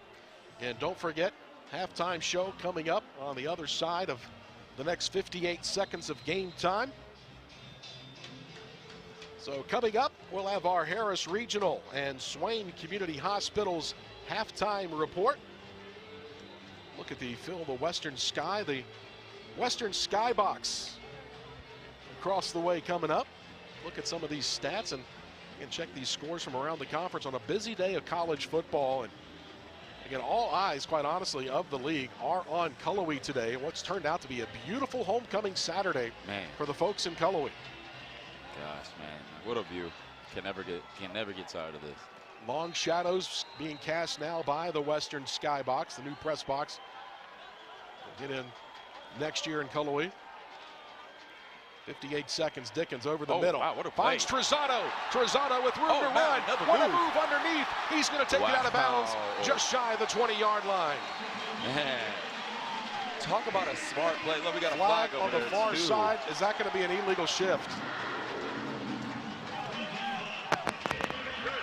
Illegal shift. Oh, wow. Number 14 and number 9 of the offense. 5-yard penalty enforced from previous spot. Replay, 3rd down. We'll have to go back. That's a huge play. What a draw up out of the timeout. Man, see if we get a look at that one again before the snap to see if you get the illegal shift movement. 2 guys in motion. It was called on the Mercer sideline. Far side official throwing the flag. Man, that was a good write-up right there to just sneak that receiver as a wide receiver tunnel right there so he can get positive yards. He made a man miss. Man, that was a great pickup. Well, that, and he had an offensive lineman getting up the field. That second, Elijah Collins, was about 3rd level. Flip Dickens will take it himself. It'll just carry it. And that may take us to halftime. See if Mercer tries to use a timeout here. As Dickens keeps that one there. And we talked about him. 11 of 18 passing. Pretty good QBR there at 193. That'll bring up 4th down. Watch out, really. I think Teron maybe just take a deep, incomplete pass right here to kill that clock to not get anything crazy to happen right here. And how about Mercer not giving anything deep, not playing quarters, not playing everybody deep. Not playing prevent defense. Nothing. Oh, free play. Bears jump, free play. Catamounts an opportunity, looking for the home run ball. Wow, making it. Up the right side, it's going to be underthrown again. Wow. And you could have had argument for pass interference on either side. Yeah. But a free play will give the Catamounts 5 yards and 1 more chance here. I guess you could say that's kind of like a makeup call over there for them. 5-yard penalty. Previous. Yeah, I guess not calling interference in the back of the end zone. Yeah. You don't call it on that play either. We're Watch keep this it throw. the same way right there. Again, but, the jump. Man, I don't know if Dickens is cadence or something, and what he's doing this week, but that was still just a throw that just a free shot right there. But what you said earlier, they weren't playing as deep. Now look at them starting to back up because of the situation at this point. I think Dickens and them are going to take a shot to the end zone on this fourth down. I think the Catamounts now will take a timeout. Can't take them to the locker room. But you got to give this defensive secondary credit. You talked about a very heralded secondary, or a very heralded wide receiver crew going up against that secondary. They've done a nice job of not allowing. Western hasn't really hit one of the big ones over the top. The biggest play was the jump ball play to Michael Rawson near side. Yeah, and they are doing a great job. I think that's one of the big things they're kind of saying as well. Let's eliminate big plays. Let's not make it, you know, let's keep everything in front of us, guys. Keep everything in front of us. Play front and live to serve another down. Right there, man. 21-18. Again, Mercer gets the ball to start the second half. So this, again, a huge opportunity. Catamounts look to be content to take that thing into the locker room. Yeah, but I don't know if what's the mindset here. Like, could it be just to take a shot, or could I throw a quick throw in like 3 seconds to get it out of bounds? Like, you know, because they are going to play for a little bit further. So it's like, can I get to the 30-yard line and get a good throw in and step out of bounds? Or yeah, with 4 seconds, I think you know, probably want like about take a Hail Mary shot. Yeah, I think you want about 5 or 6 to be able to have that deep, even that little out route. Yeah. Here we go. So 4th down and 5. Again, Catamounts got to be all or nothing here. Dickens going to unload towards the end zone, looking for Ja Boyd, and it's going to be, I believe, intercepted. So taking the interception in the end zone, just the 2nd pick of the year for Western Carolina's Tiger Dickens. Again, take it for what it's worth. Catamounts, though, will carry a lead into the halftime locker room. We've got the Harris Regional Hospital, Swain Community Hospital halftime report straight ahead as we look at Fill the Western Sky. We talk about our SoCon news and notes from Mountain Credit Union and all of our first half stats, analysis, and highlights. A good one in Cullowhee. 2 quarters in the books, 2 more to go. 21-18, Western Carolina in front here at halftime.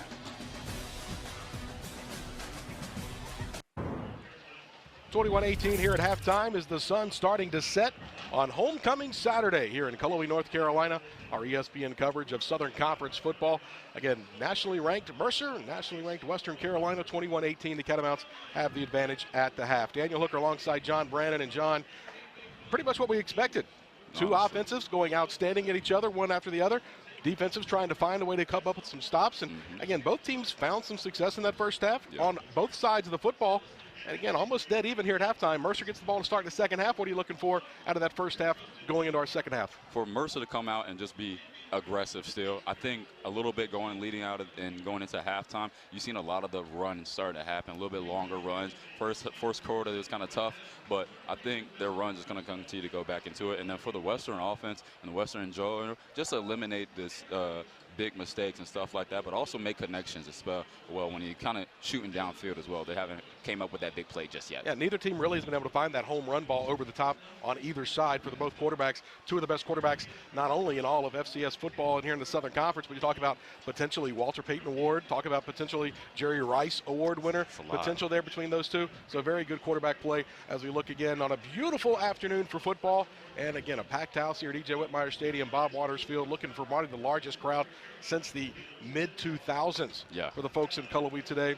As again, Western Carolina, 21-18, the advantage here at halftime. When we return, we'll look at our Ingles first half stats. We'll take a look at some of those first half highlights. Get you ready for the third quarter. It's Western Carolina and Mercer. Back with more to Cullowhee after this. 21-18, Western Carolina with the advantage here at halftime. Mercer will get the ball to start this second half of play on what is, as you can tell by the score, been pretty evenly played through the first 2 quarters.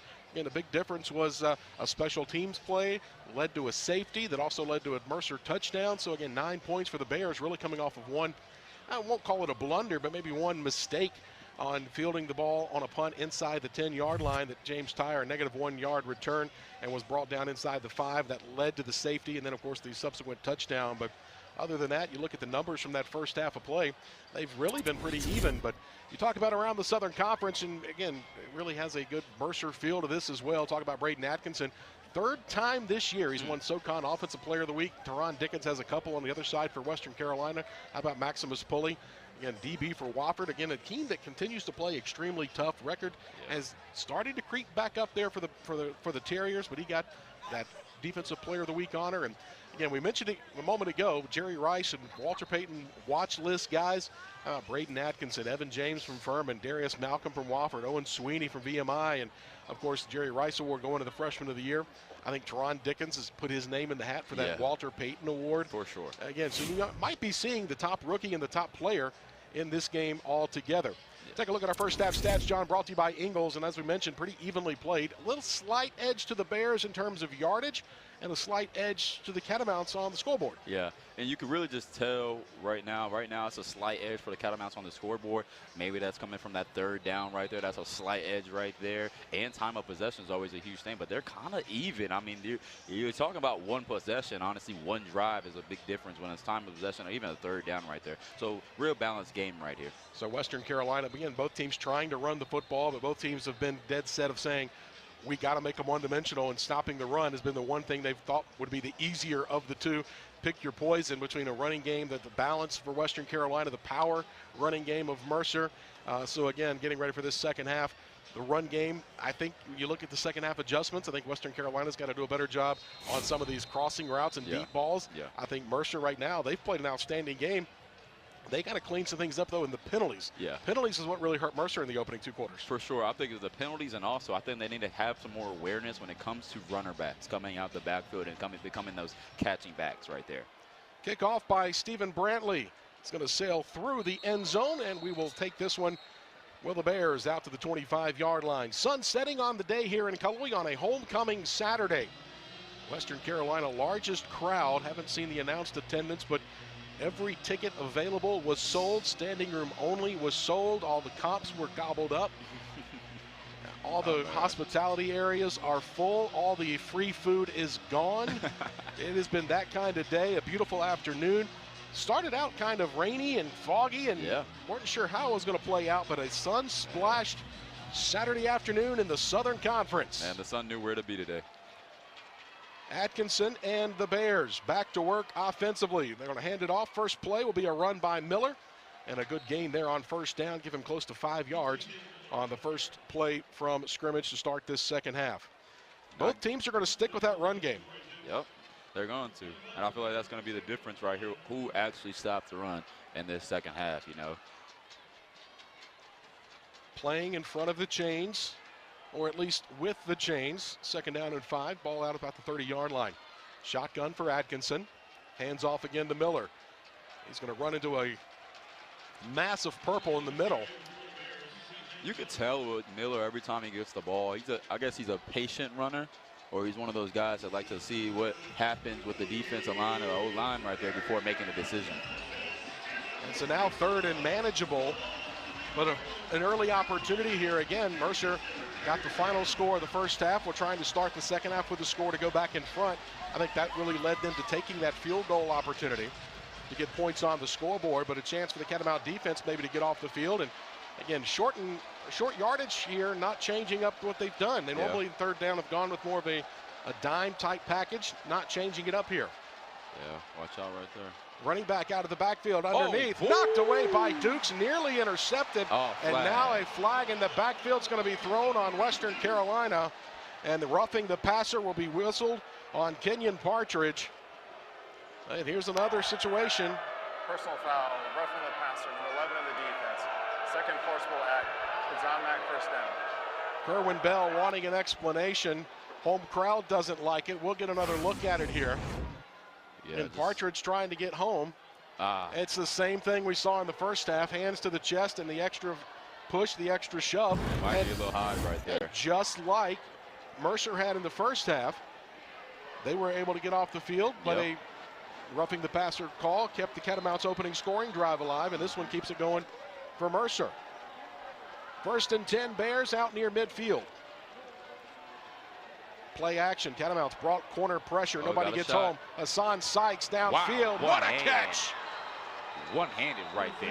Unbelievable coverage downfield, but an even better catch. Adajay Dabbs, Wow. redshirt sophomore out of Greenville, Tennessee. Look at this play again. Right there, he has one-on-one press corner right there. He just gets past him right there and goes up for the post. Has the defender still on his right side, has his right arm, and he comes up big with that left arm catch right there, one-handed. Dabbs comes up big time. 300-yard receiving games on the year, and a big gain there. Has Mercer in prime position inside the red zone, inside the 10-yard line. First and goal, Bears looking for their second lead of the day. Atkinson to his right, nothing there, just throws it away. Did he catch it? I thought it was dropped. No, they're going to say he caught it. Okay, so I thought twice. I thought he dropped it. He did, but I think he did catch it twice. Only gets credit for one. And a nice job near side, Kendall Harris. How about that? Right there, Atkins really doesn't seem like he had anything with the whole offense going towards his, to that right side. But Harris still works with his quarterback, comes back to his quarterback, understands the trouble, and just was able to get positive yards. I mean, it's not a big game, but shoot, 5 yards is better than anything. Working back to the ball, working back to the QB, and keeping the completion going. Atkinson in the backfield. Motion across for Harris. The run up the middle into the end zone. Touchdown, Mercer. Big Miller, man. You got to be aware when you get down in that 5 to 10 yard area. Yeah, you get down there, it's most definitely Miller time. Yeah. And right here, look at that. Really going. Really. John, I might have been able to run through that hole. Oh, man. Only from about 5 yards, though. I'm built, further. Yeah, I'm built for spurts, not built for distance. Listen, you're built for the goal line. I tell you what. That's a fullback play right there. Miller takes it in. Bears thinking, I believe, again, for possibly going for 2. Oh, that could be a thing to be going. A conversation on the field right now. Oh. It looks like an injured Catamount. No, it's an injured Bear now. I see him right in the end zone. Looks like big 63, Jamari Freeman, the Tennessee State transfer.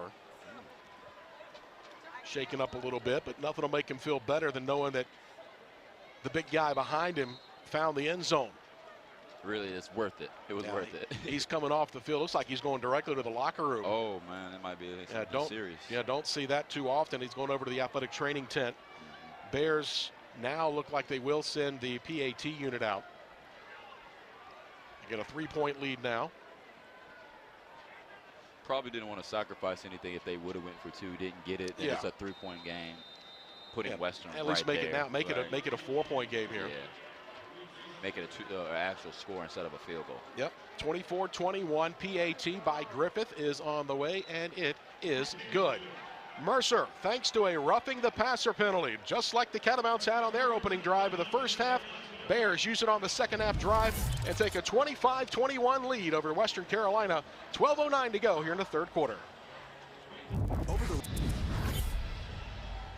Mercer out in front now, 25-21. Second time the Bears have gone in front. And again, CSC Membership Appreciation Week to all the sports information, media relations, communications, creative media, the video production teams, all the ones that help tell the stories of our student athletes around the NCAA and in Canada. We say thank you. Membership Appreciation Week runs through tomorrow. Again, visit them online at csc.com, visiting with the hashtag #CelebrateCSC. Got to see Marlon Howard, one of the outstanding video productions crew and creative media staff in Western Carolina. Todd Anderson, the SID, communications professional for the Bears. As Dom Dutton looking for something in the run game, and he's not going to get much there. Mercer has really silenced this very dangerous kick return team for Western Carolina. Again, it was Dutton with a 67-yard kickoff return on the first play on the opening kickoff last week at Chattanooga that set the stage. They've really gobbled him up and not letting him get going here. Yeah, man, Dutton's dangerous, man. Don't let him get into open space. His speed does kill. Talk about a guy that, again, was a track athlete at South Carolina, wanted to play football, went to ODU, finishing his career in Cullowhee. C.J. Miller has a second rushing touchdown to give the Bears the lead. And now Teron Dickens and the Catamounts, their first offensive possession. Dickens going to keep it himself, but how about that play? Man, Julian no Fox quarter. is a sound linebacker right there. I feel like we call his name a lot, whether he's on special teams or even the defense. But right there, he wasn't fooled by Dickens' trips. Catamounts went to the quarterback run early in the third quarter against Chattanooga last week to try to get something going. Again, just adding that one extra wrinkle, one more guy to account for. Modest gain, we'll call it a short 2. Second down and 8. Dickens standing in the pocket. Late throw, gets it out to his tight end, Blackman, who's able to run through one tackle, run through 2. He's going to be close to a first down. They're going to say just shy. How about the big fella out of the backfield? Man, way to be right there to save your quarterback right there, Blackman. Well, it seems like Dickens was sitting there poised in the pocket right there. It seemed like he stepped up. He didn't really panic to make a goal run or something like that. And we'll see if that's something Kerwin Bell sticks with. Here's the run to Patrick Boyd. Should move the chains. First down. Should get it out to the 39-yard line. Should be a first down for Western Carolina. But could have gone for more if Mercer had not been there. It was one arm tackle, one arm that slowed him down, and then the tackle came in. Yeah. But the Catamounts will get the first down here and try to get something going offensively. You mentioned 18th first down of the game now for Western Carolina, 14 for the Bears. Catamounts third in the country in overall first downs. This time in the backfield, Boyd trying to get something going. He's going to be thrown for a loss. Again, Mercer doing what Mercer does. Tackles for loss, sacks in the backfield. That time Dan Hicks leading the charge up front. Hicks definitely going to make sure he didn't let go of Boyd right there. Make sure he wraps him up completely because Boyd is slippery right there. Could get out. So 2nd and 12. Catamounts behind the sticks here. Time to throw for Dickens. Looking downfield. Pocket closes late. He's going to be thrown for a loss. He's sacked in the backfield. A huge loss. There he is again. Dan Hicks. Back-to-back plays right there by Hicks, man. Making a big sack right there to get Dickens down. What's that song? Back-to-back. There he goes. Back-to-back plays. Right there. Make sure he had an arm and hold on to right there. He got a piece of jersey, man. That's all you need as a defender. I love watching big man celebrations, being a defensive guy. That's why I like seeing a defensive lineman or an offensive lineman make a big play. What? Yeah, I get to see the big man celebrations. And now Catamounts third down and Cashers. A long way to go to get the first down here. We'll call it a long 21 on third down. After going backwards, Dickens, little short pass to Malik Knight. Knight trying to make something positive, a good play. Had it been 3rd and about 12, instead 3rd and 21, it'll be 4th down. The Catamounts more than likely will have to punt this football away. Yep, there goes the punt team. We'll say that. Catamounts again on this offense. Don't speak too soon because, again, Western Carolina's gone for it 23 times on 4th down this year. 13 of 23.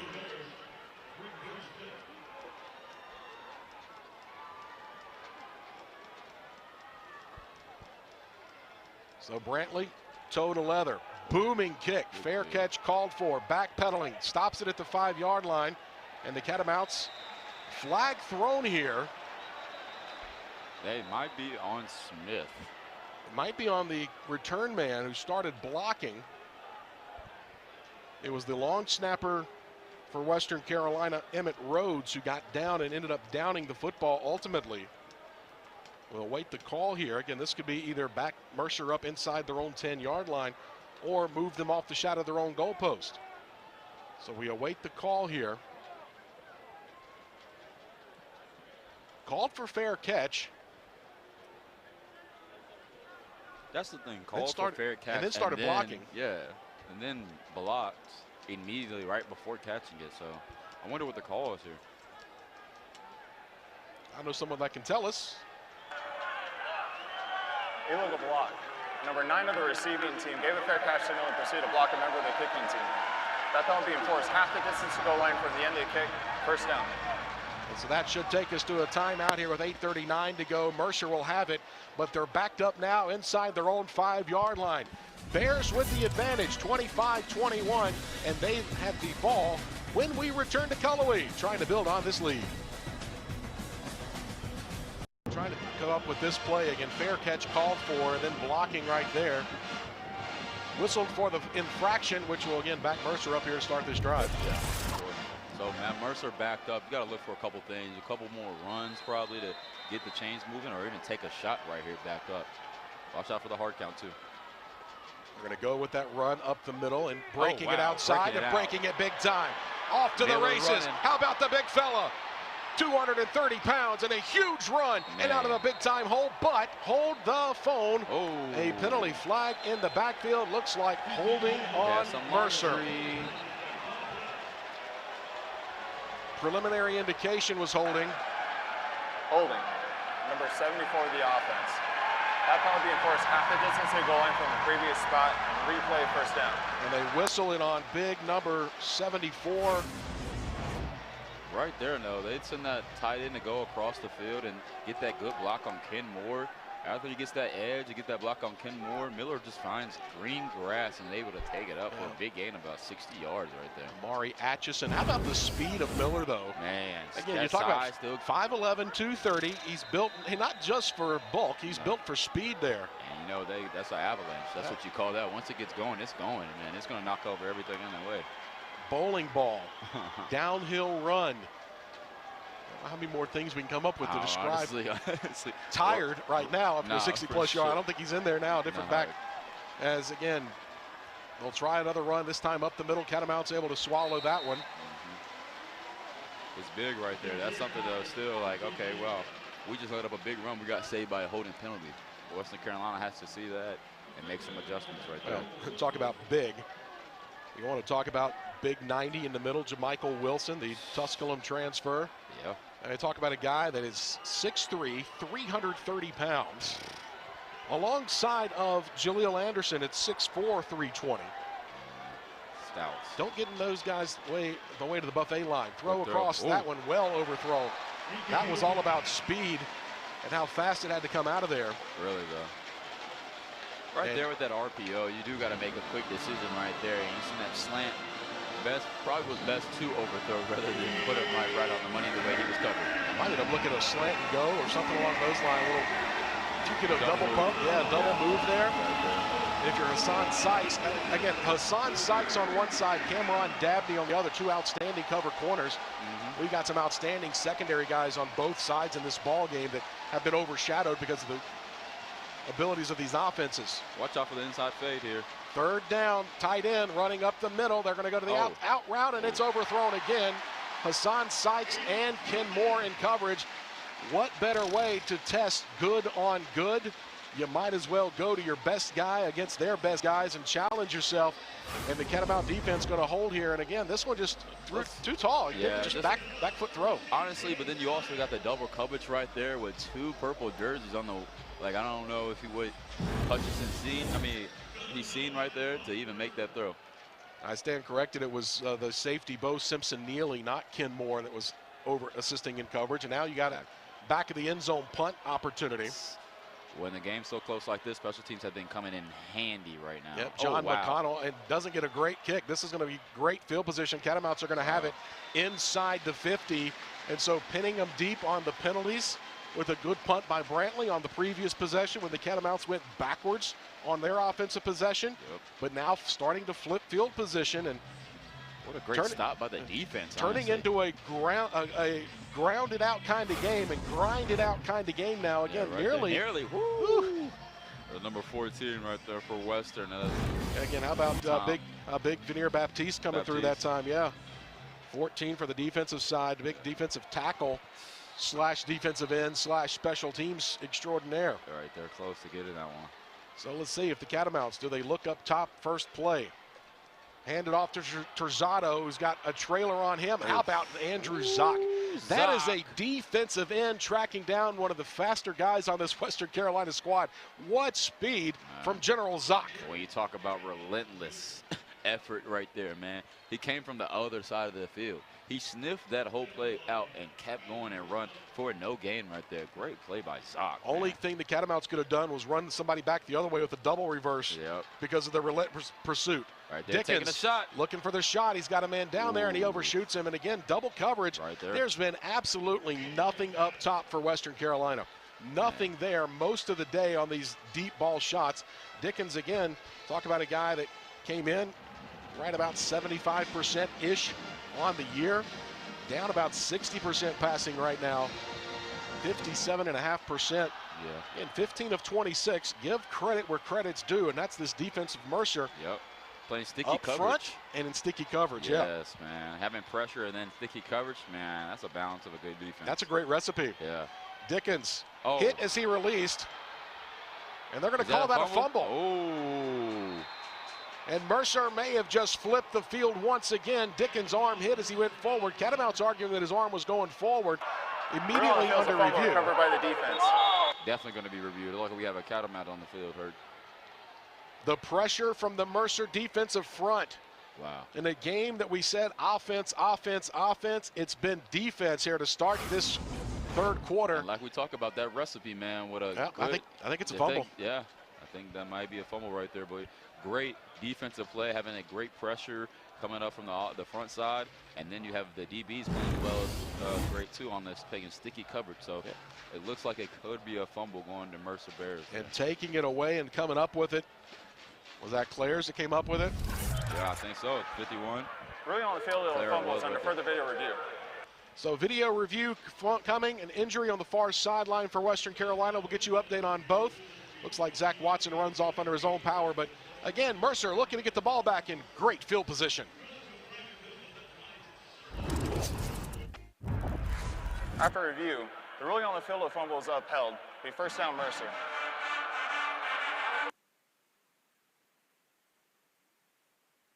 I felt that the longer that review went, it might have boded better for Western Carolina, and that we think so. Yeah, we thought initially that it was clear cut. Right there, you know, I guess when he tries, yeah, his arm is going forward, but it's all about when that ball was out of his hand, and it happened way before his arm started going forward. So after a big defensive stop for Western Carolina's defense, Mercer gets the ball right back for its offense, and now see what they're going to try to take a look. And nobody open. Nobody open. But is he in the pocket?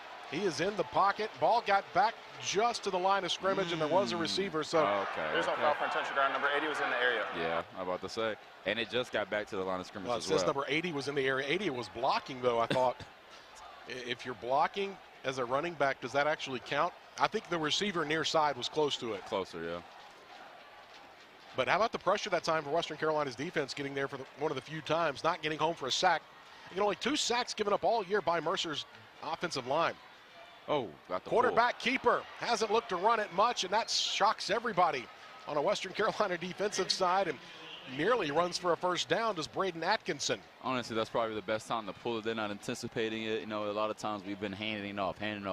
But hey, go ahead and pull and get a good gain right there and try to end this close game. Well, now you take a third and perhaps long and make it third and very manageable. Exactly. Probably in 4-down territory, you might think, even with a 25-21 lead. An opportunity to maybe go for the jugular here against Western Carolina in this third quarter. A lot of football left to play, but Mercer in the driver's seat, under 6 to go in the third. Run up the middle, first down yardage, got it. Mercer with second and third effort, pushing by that big offensive line. And they'll have the first down, move the sticks here on this, I guess, kind of a sudden change opportunity. Yeah, definitely. After the turnover. Man, this whole second half, this Mercer offense has been just chopping wood and carrying water.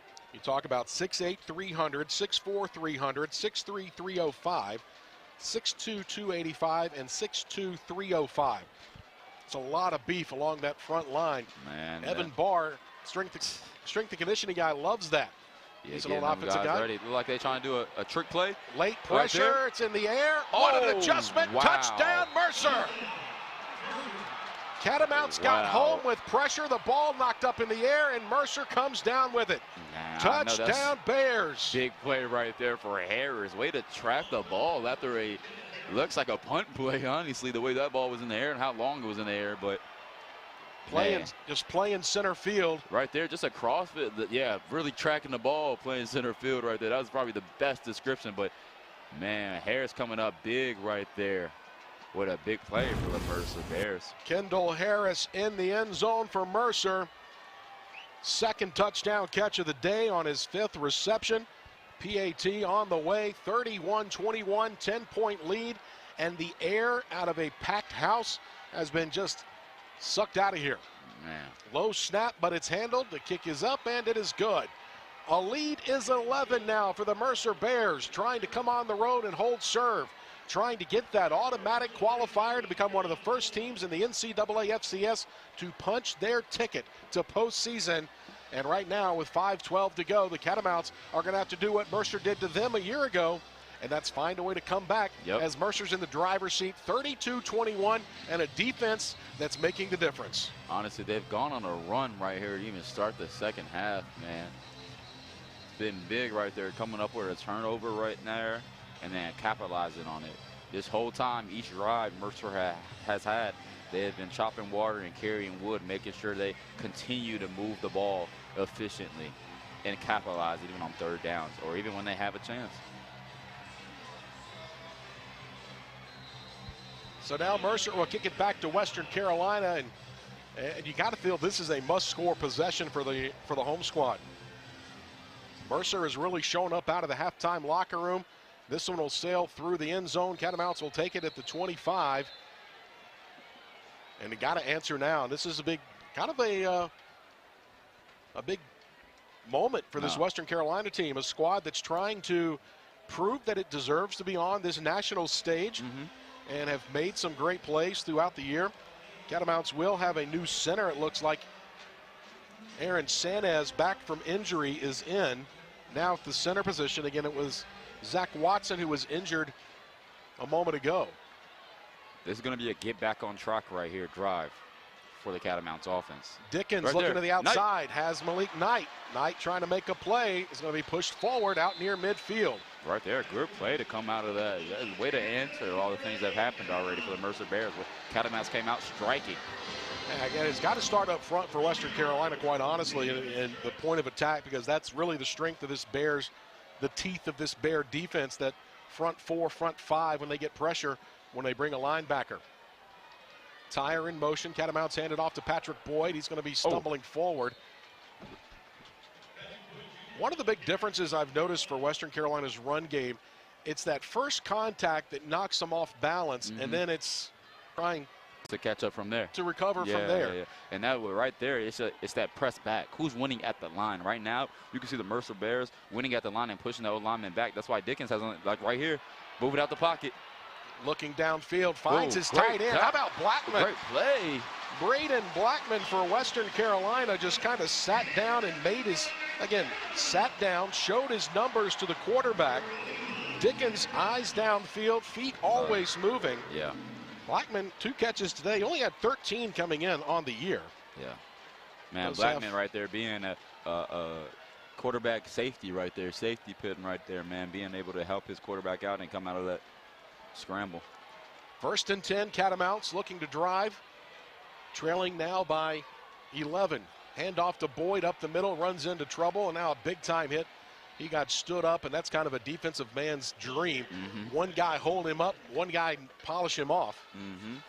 As they say, man, go ahead and hold on tight, man. The cavalry's coming. The cavalry's coming. We're swarming to the ball. Ironically enough, the band hit you with the charge right after that, right on cue. Hey, man, we planned it. It's all good.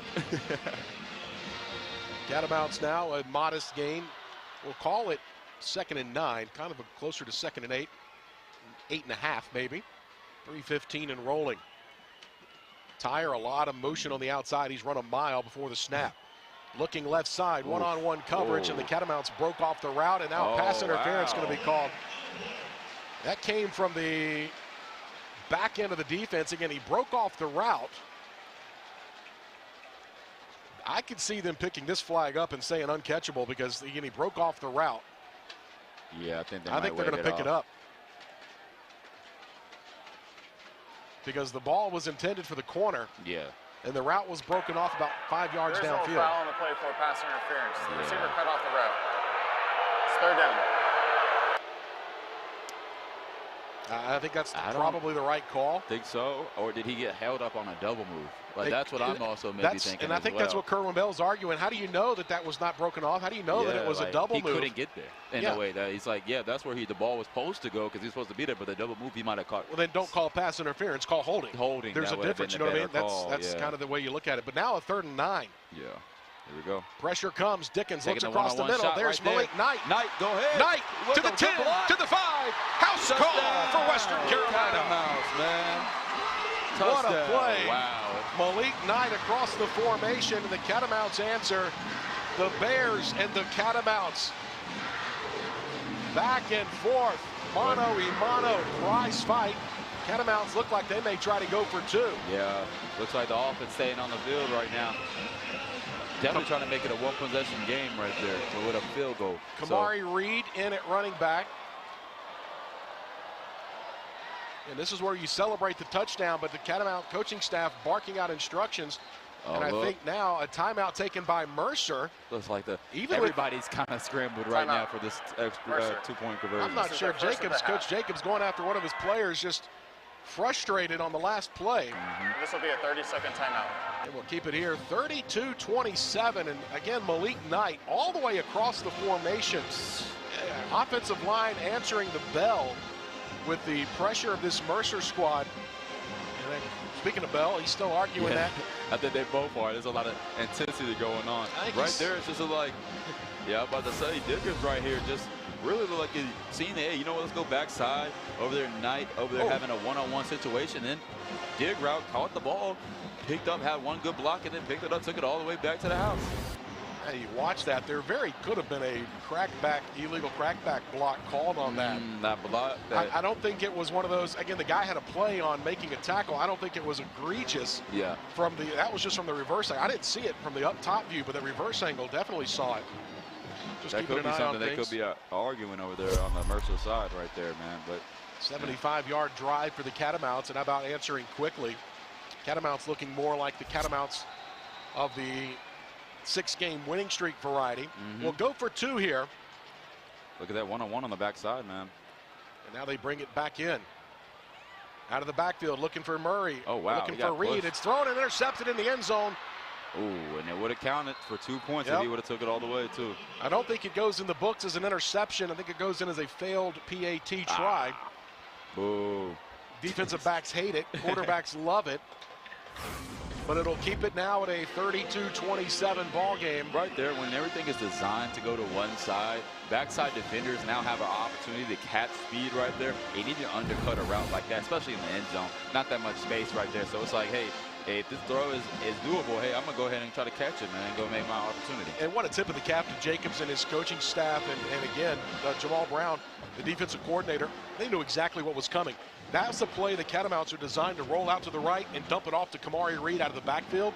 But then understanding that's your option one. Option two is all the way across the field. Backside, nobody's paying attention. Sleeper. And they were all over it. Yeah. That's a great job. Yeah, that's film study right there. You can see they probably practiced that with the scout team or something this week.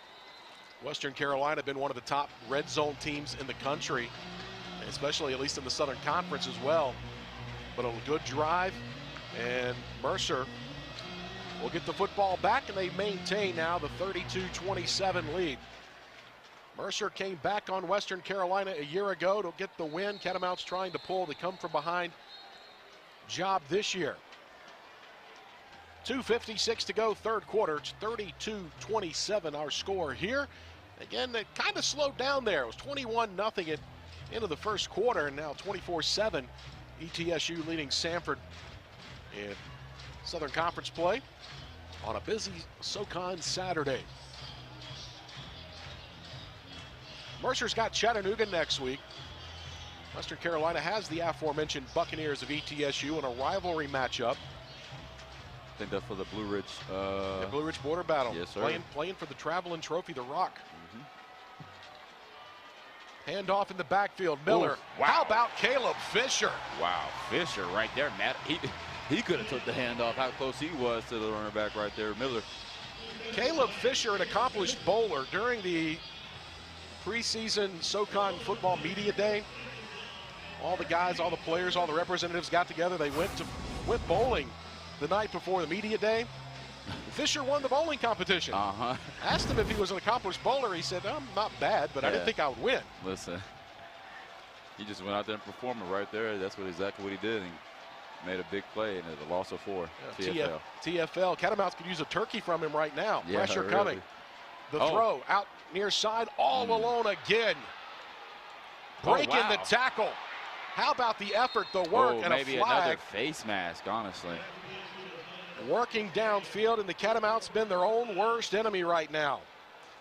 right there. It looked like they dropped in a zone, but I don't know if the under defender got to his landmark. See what they call here. I think it's a face mask. Yeah, Adonis McDaniel, we talked about him out of the backfield. Personal foul, face mask, number 21 of the defense. Yep.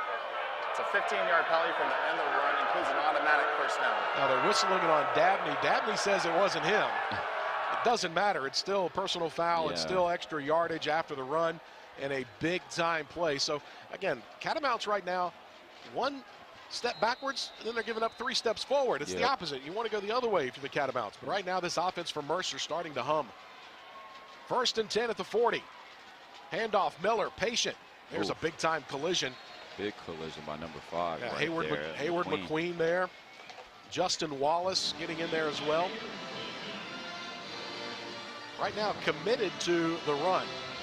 Talk about total offense right now. Catamounts have moved in front, 282 to 269 at last check.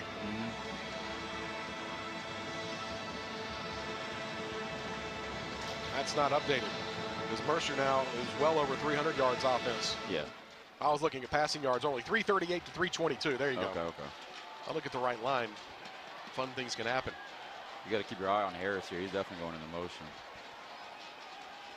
Harris across the formation. Catamounts showing their coverage by the formation. Oh, taking a shot. Taking a shot, and I think Atkinson knew pressure was coming. Catamounts kind of sold out on that. They brought the house and taking a shot down the seam. Mercer is trying to exploit the middle of the field for the Catamounts. I think that's opening up, especially if they got McQueen dropping all the way to try to go get with McDaniels. Like, they're trying to exploit that as much as they can. Seems like they're finding something up top. And that's the big difference now. You'll watch this Catamount defense. You see the changes made. Ed Jones comes in. He's more of a safety playing linebacker. Yeah. Another defensive back, Xavion Wells, in. Again, all the back end. You got to watch up top. That trip formation right there.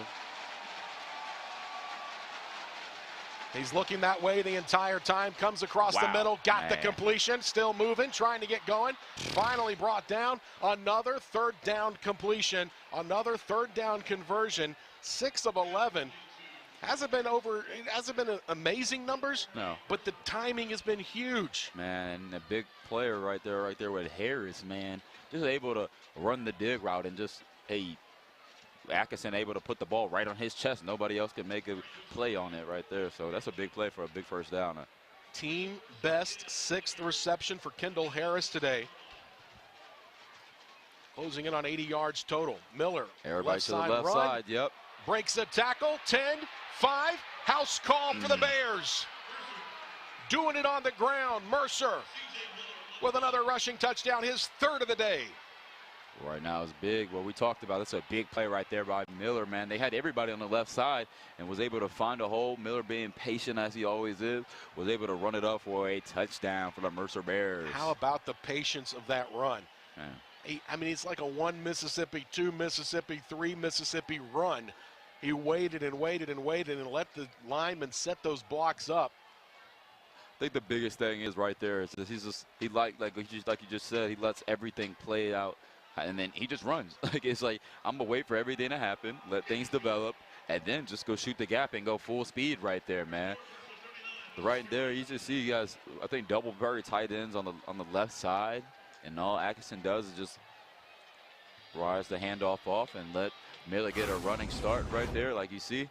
Atkinson's hands off, let it get a running start. Look at that second level. Letting guys develop, letting guys go, and then into that second level, and they would just take off right there, man. What we said, what, bowling ball, we said avalanche, man. Miller was able to find the end zone another time. Yeah, he's slam running. Not really a slasher. He's going to get north and south, and, you know, he uses the east and west just to set up the north and south, if that makes sense. He just kind of bopped it left, bopped it left, bopped it left, put his foot in the ground, so to speak, and was able to run hard, man. That's a great play right there. And now a 2-score lead again for the Bears, 39-27. Dutton will take this from his own goal line. They've had him hemmed in all day. Looking for the outside, a good block. He's got some space. He's out beyond the 35-yard line. Mercer, their own worst enemy that time, as they kind of ran their coverage. Great momentum right there. They had three coverage guys run together and hit each other, and none of them can make the tackle. Dom Dutton was best return of the day. Man, right there, like Dutton even set him up. Hey, it looks like I'm going straight at you guys, but then bounced it around outside, even having a good block by one of his teammates right there for him to come up with big return, man. That's what they needed. And I really felt like you put it to the goal line, you put it over on the right side, you hem it in, using that sideline as an extra defender. It's set up perfectly for the kick game. It's just the coverage didn't get the job done and keeping him from getting a big return. They didn't cage him on that one. 17 seconds to go here, third quarter action. Catamounts trying to be patient. Hand off to Boyd, who, again, it has a sliver, but this coverage of the Bears, the speed of this Bears defensive front, shuts it down in a hurry, and that probably will be the final play of the third quarter.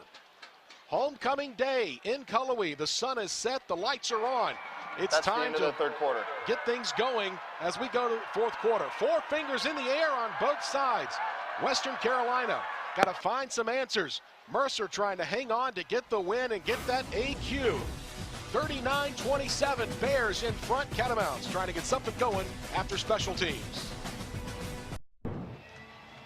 Talked at halftime about the ongoing project, the Western Skybox, the new press box and Chancellor's Box facility, much needed. Coaches' offices. I got to see folks signing the final piece of steel that went up back in end of September. A lot of construction ongoing there, and a much needed upgrade to Whitmire Stadium, trying to make this into a show place in the Southeast, a beautiful backdrop for football, and a multi-phase, multi-bite project. That's just phase one, or bite number one, as we come back to live action. 15 minutes on the big board at 39-27, Bears with the advantage. Boyd on the toss sweep, gets to the outside and runs up the back of his own tight end, Josiah Thomas, but looks like it'll be enough to move the chains. Honestly, right there, just trying to get guys in open space, man. Boyd right there, when the ball is in his hand, Boyd's dangerous. So right there, just trying to get him on where he can get his speed going and just get that first down like they just did. And storyline in this one, Atkinson with a couple of touchdown passes, both to Kendall Harris as Dickens surveys the field. Looking at Knight, who's got a step. Malik Knight at that 5, touchdown! Big play right there. Dickens and Knight connection with a Catamounts touchdown. First time today the Catamounts have been able to get things going up top. Man. Oh, he took his helmet off. Took his helmet off. Did they throw the flag? Didn't see it initially, no. Okay. Probably should have. Wow, what a big-time throw up top. Malik Knight, there, man. his second touchdown catch. It just looks like Dickens had time back there right there to make that comfortable throw right there, and a bomb post by Knight. Well, not only that, but did you see James Tyre, the go-to guy in this offense? He ran an out pattern. Yeah. It looked like it sucked a couple of guys with him that opened it up for Knight. Well, I'm telling you, man, when Tyre is the game plan, guess what? Everybody else around him gets their feed. Hey, coach, use me as a decoy sometimes to make that big play right there. What a big play, man. Dickens and Knight connection, man. I hope. I tell you, this is not disappointed offensive-wise, 39-34. And now it's, again, we mentioned who can come up with the most important stops. Mercer's defense held serve, got them the lead. Now the Catamounts defense has got to find a way. They had a stop, a turnover. One of the few turnovers. The Catamounts had moved up into the top 25 nationally in turnover margin. Yeah, and in for sure. Takeaways, they've not taken it away today and have given it away once on the fumble. So, again, it's just... Mercer has been doing a great job. I mean, when you come into an environment like this and you got these type of things on the table, like on the ready to get as a taking, holding on to the ball is a big thing on the road in this atmosphere. And if you're a committee member watching these games, how could you not want an offense like Western Carolina's in the postseason? Man. How could you not want an offense and a defense like the Mercer Bears in the postseason? Yeah. SoCon has taken it on the chin this year in a lot of people's eyes, but I tell you what, these top two teams are two of the top teams in the country. Kickoff to the far side, looking to make something happen in the return game. Not going to get there. Josh Collins leads the charge. Talk about Bryson City, North Carolina. Little old Swain County High School. Man. And the Maroon Devil makes a play. What a inside big the 20. Well, that's a big play right there. And you can just tell, man, look at this, look at this tackle right there. Once he gets him, man, now you're not letting him go, and everybody's there. Look how many purple jerseys are around that white Mercer. Not only that, but Hank Bodine put 42 on your mind because his dad led this program still to this day in tackles. His uncle played down at Clemson. He's got a pedigree. Comes to Cullowhee out of South Dakota. Oh, man. But embracing special teams, and it just re-energized the crowd here. That's it, man. 1st and 10 Bears trying to silence it. They're going to keep it with the quarterback. That's a new one. Atkinson with a direct run. Nothing there. Yeah. Micah Nelson, another local product out of Murphy, comes up with a stop. That was Pickles right there that came in to throw that. It was Pickles. To run that, to run that play. They changed it up on us. And a quarterback run by the backup quarterback, J.P. Pickles, the redshirt freshman out of Tallahassee, transfer from UTEP. 39-34, Bears in control with the football. A lot of time left here with just over 13 minutes to go. Back in the backfield now is Atkinson. Pressure comes late. He's going up top. He's looking down the middle of the field. Sticky coverage by Ken Moore right there, man. Right when they needed it. You talk about Ken Moore. That's a cornerback converted to nickel. Yeah. And again, the intricacies, corner versus nickel, sometimes are very small. Yeah. But that's a mismatch. It is. That should have been a matchup won by the wide receiver in theory. Yeah, for sure. Really, though. Well, he was step for step with them speed-wise, man. This is a big 3rd down. You got the crowd into it as well. Catamounts have been sitting, their fans have been sitting on their hands for much of this second half. See what they do here. Atkinson drops, looking down the middle. Big time catch. Wow, big time catch right there. Oh, one man. Move, one man to beat. 30, 20, 15, 10, 5. Wow. Touchdown, big Mercer. Play right there by Mercer. Bears, man. Wow, what a big play. Look at that Mercer sideline going havoc. Everyone stops. Wait, where's everybody? They're looking like there's laundry on the field. I don't see a flag. Sideline warning, Western Carolina. Further infraction resulting in yards penalty. Resulting plays a touchdown. Oh, wow. Oh, there it is on the near sideline. Sideline warning, and it's a touchdown, Mercer. How do you answer? How do you silence a crowd? Man. You go up top, and what about the freshman quarterback? Man.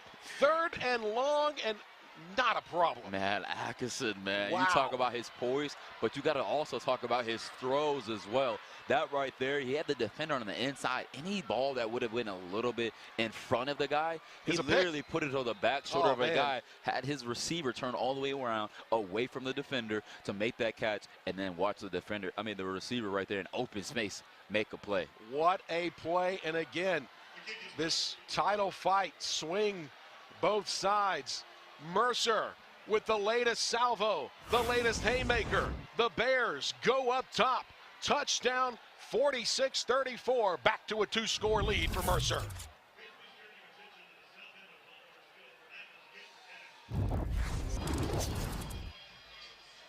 Homecoming day crowd in Cullowhee.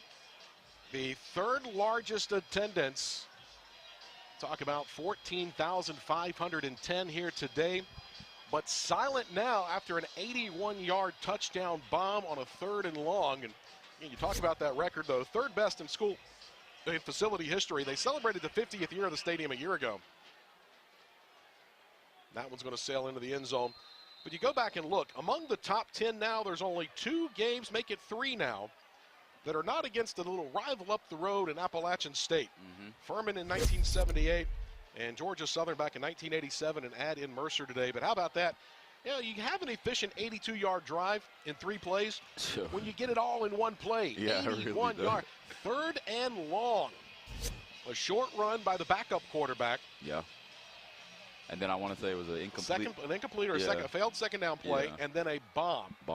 Over the top. And you've said it all day long, John. They've exploited the middle of the field on Western Carolina. But Catamounts now can't do anything about that. They need to recover. And how about that? Rawson thought he might have been held, thought he might have been on a different page. Catamounts with Kamari Reed in the backfield, 20 with the bright yellow gloves. Yeah. And the Catamounts 0-2 when trailing in the 4th quarter this year. We mentioned it, they've lost 9 in a row in this series. They've lost 8 in a row as a nationally ranked team. Dickens underneath, gets Blackman. it to Blackman, and he's not going to go anywhere. Going the wrong way. But there is, again, that's going to be a loss. That's a play that went backwards. So a failed first down, incomplete pass, and a negative yardage on the second down. And now Mercer ready to put a stranglehold on this ball game if they can get off the field here on third down. They kind of know what's about to happen here. Obviously a pass play, but just to try to get it, they're probably going to keep everything in front of them in this third and long. Make sure nobody gets behind them on the defense. And you see the four defensive backs across there now. Yeah, looks like they may be passing it off down here. Yeah, a little bit of motion. You see a man-to-man coverage coming. Dickens across the middle finds, looking for Knight, and it's incomplete. That was a nice defensive play right there by that DB. And that is number a 7. Tight window to fit it into. O'Neal. And this is that offensive efficiency that Kerwin Bell said they needed to have for all 4 quarters, and they don't get it going here, and will have to give it back to Mercer. Mentioned they've gone for it on fourth down 23 times this year. Yeah, this one's not man. Probably, probably not. Honestly. 4th and Silva. Yeah. And now you got to punt it away, and defense has to find a way to get a stop in a hurry. Defense has to come for the come and defend their offense right here and get the ball back for them. Big boot by Brantley. Man. Oh, open field tackle. Woo! How about Nas? See, man, that's a great play right there. Yeah, was that number 35? Like was that Trey Berry or was that 25? We'll get you the information on the tackle after this. 46-34. Mercer with the football and the lead in Cullowhee. How about Stephen Brantley helping to flip the field here for Western Carolina? But how about the youngster here? Open field tackle. Nas Asenafi able to come up and make a play. And special teams has been really impressive for Western Carolina today. Offense has been good. Special teams has been good. Defense has had its moments for Western Carolina. Mercer, in my opinion, all 3 phases, they've been really stout. They've looked like a top 10 team for sure in the way they've played, especially in since halftime. Coming out of the locker room, they've started the second half on time, on target, and have really done a nice job. That's always the biggest thing. When you come out of halftime, the biggest thing is adjustments. Adjustments, and then what to capitalize on. All right, say we're doing a good thing, we're doing this right. Hey, but we need to fix these certain things. And when you fix these certain things, it becomes a complete game. And that's exactly what Mercer Bears have been doing coming into halftime. And now with a big offensive line, tight end in the block, they're going to go to the ground game in Miller. And just hat on hat winning the battle up front. They're content now. Give me 3 yards and a cloud of turf pellets. And we'll try to run this thing all the way back to Macon, Georgia with the advantage, 46-34. And 2 of the top scoring teams in the Southern Conference, 2 of the top scoring teams in FCS football. And Catamounts got off to the slow start this year without their quarterback, with Teron Dickens, who's only lost 1 time as a starting quarterback in his 10 career starts. This number 11. Bears trying to hand him that second loss, and the youngsters trying to do it. Atkinson hands it off, end around. Ken Moore is tracking it, and the tackle just keeping it from getting broken, but it will be a first down. How about that? Yeah, that's a crazy play reverse. Action, just use the motion. Play action, reverse. Man, right there, you got to also understand, man, it's still a lot of time in this game. The Mercer Bears could run it out and could continue to have the time of possession and take advantage of that, or they could also be aggressive, you know, and have a statement game, and where it's like, hey, we are at where we're at before a reason, man. This is how we play. So we'll see what they do. A good run on second down. Now Miller fakes the handoff to him, and the quarterback going to keep it there. And again, everything on the ground right now, the ground and pound. If you like UFC, that's what we're going in now. We moved into the ground and pound stage of the ball game. Again, you talk about Mercer, a no contest against a nationally ranked UC Davis. That was a 7 versus 11 matchup. And you look, the Bears, they beat ETSU by 4. Bucks were receiving votes at the time. But none of their other wins have come against teams with a number next to their name, this being one of the first opportunities. Western Carolina, likewise, no wins against nationally ranked. So, again, the numbers have been what they are and the solid programs they've played, but neither one have those statement-type wins. Mercer well on their way here in the backfield. Had him at the point of attack. Right Big there. Jackson Banks You got to capitalize right there when you're right there in the backfield. And that's a Broxton, Georgia product out of Coffee High School down in the Peach State. Hayward McQueen checks out as Ryan McInnes checks back in. But right now, the scoreboard and the clock working against Western Carolina. The only good news for the Catamounts is the fact you look at their scoring drives today, less than 4 minutes on just about every single one of them, including one that was 96 seconds. Right now, we're probably looking for something quick, maybe a screen pass or something. Oh, Third, they did have the bubble. They hand it off.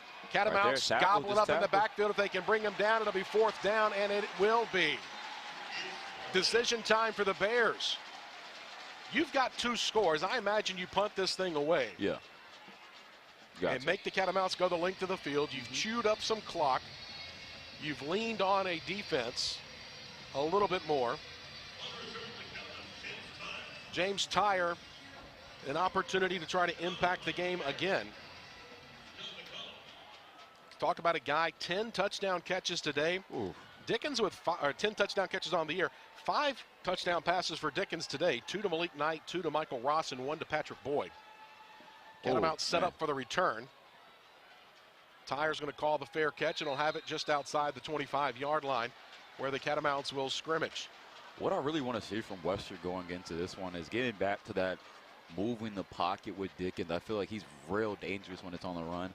I feel like using your guys such as Knight, even using Tyre, he's in the decoy, but getting his speed down the field, man. I feel like they do have speed to beat these Mercer defenders, and has shown even with Knight or other players as well. I think Western's got the speed at the wideouts. Yeah. Mercer has more of the size at the wideouts. I think that's the kind of the difference. Size with speed. Not saying they don't have speed, but I think Western has the smaller, faster guys. Yeah.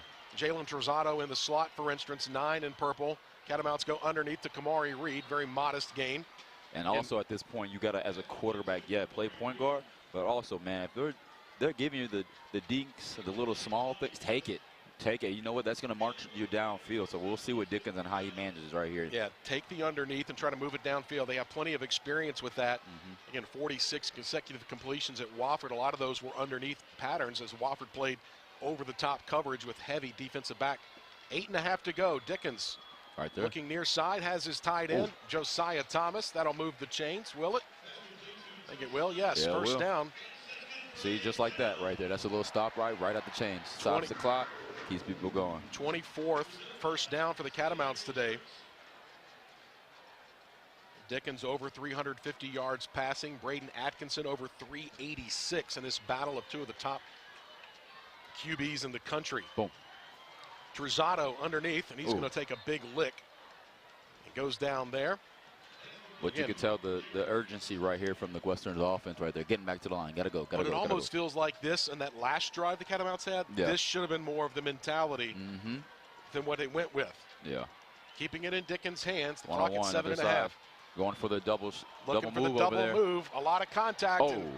Over the top safety help coming in late. Oh, man. It looks like 2 guys went down on the play for Mercer. Far sideline, that's Carmelo O'Neal. It's like 7 was one of the ones that came up. Yeah, and 7. I can't get a number. I want to say. It was the safety coming over the top and the cover corner on the far side. Might be Hutchison or Davis. That's what I seen, like a little. Not on the field for an injury. Maybe Davis.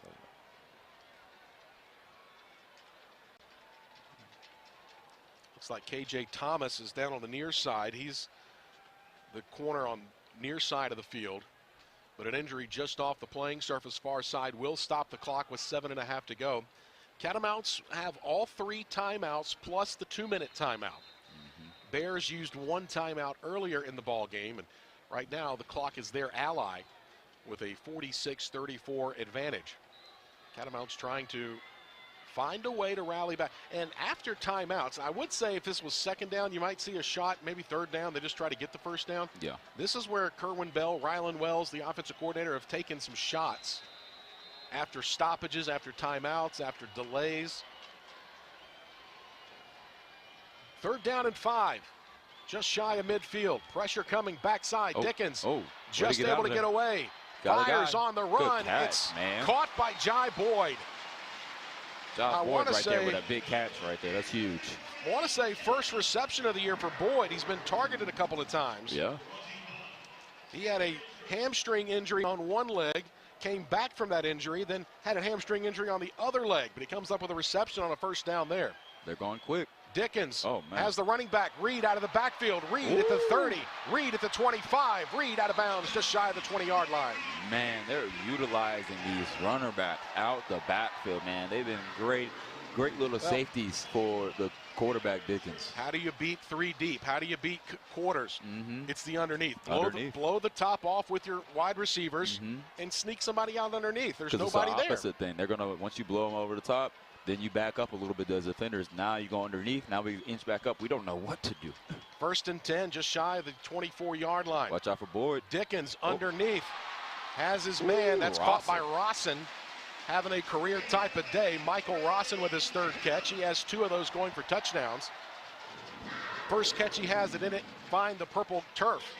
Seems like they've been really effective with this hurry-up offense, man. When Western Carolina's offense under Dickens is in rhythm, it's at its best. Dickens rolls to his right. Pocket. He's got Tyre. Instead, he goes underneath. Jai Boyd dives for the end zone. Welcome back. Jai Boyd finds the touchdown for Western Carolina. And the Catamounts answer back with a haymaker of their own. Man, welcome back for Boyd, man, right there. So again, if you're a committee member, how do you not want these two teams?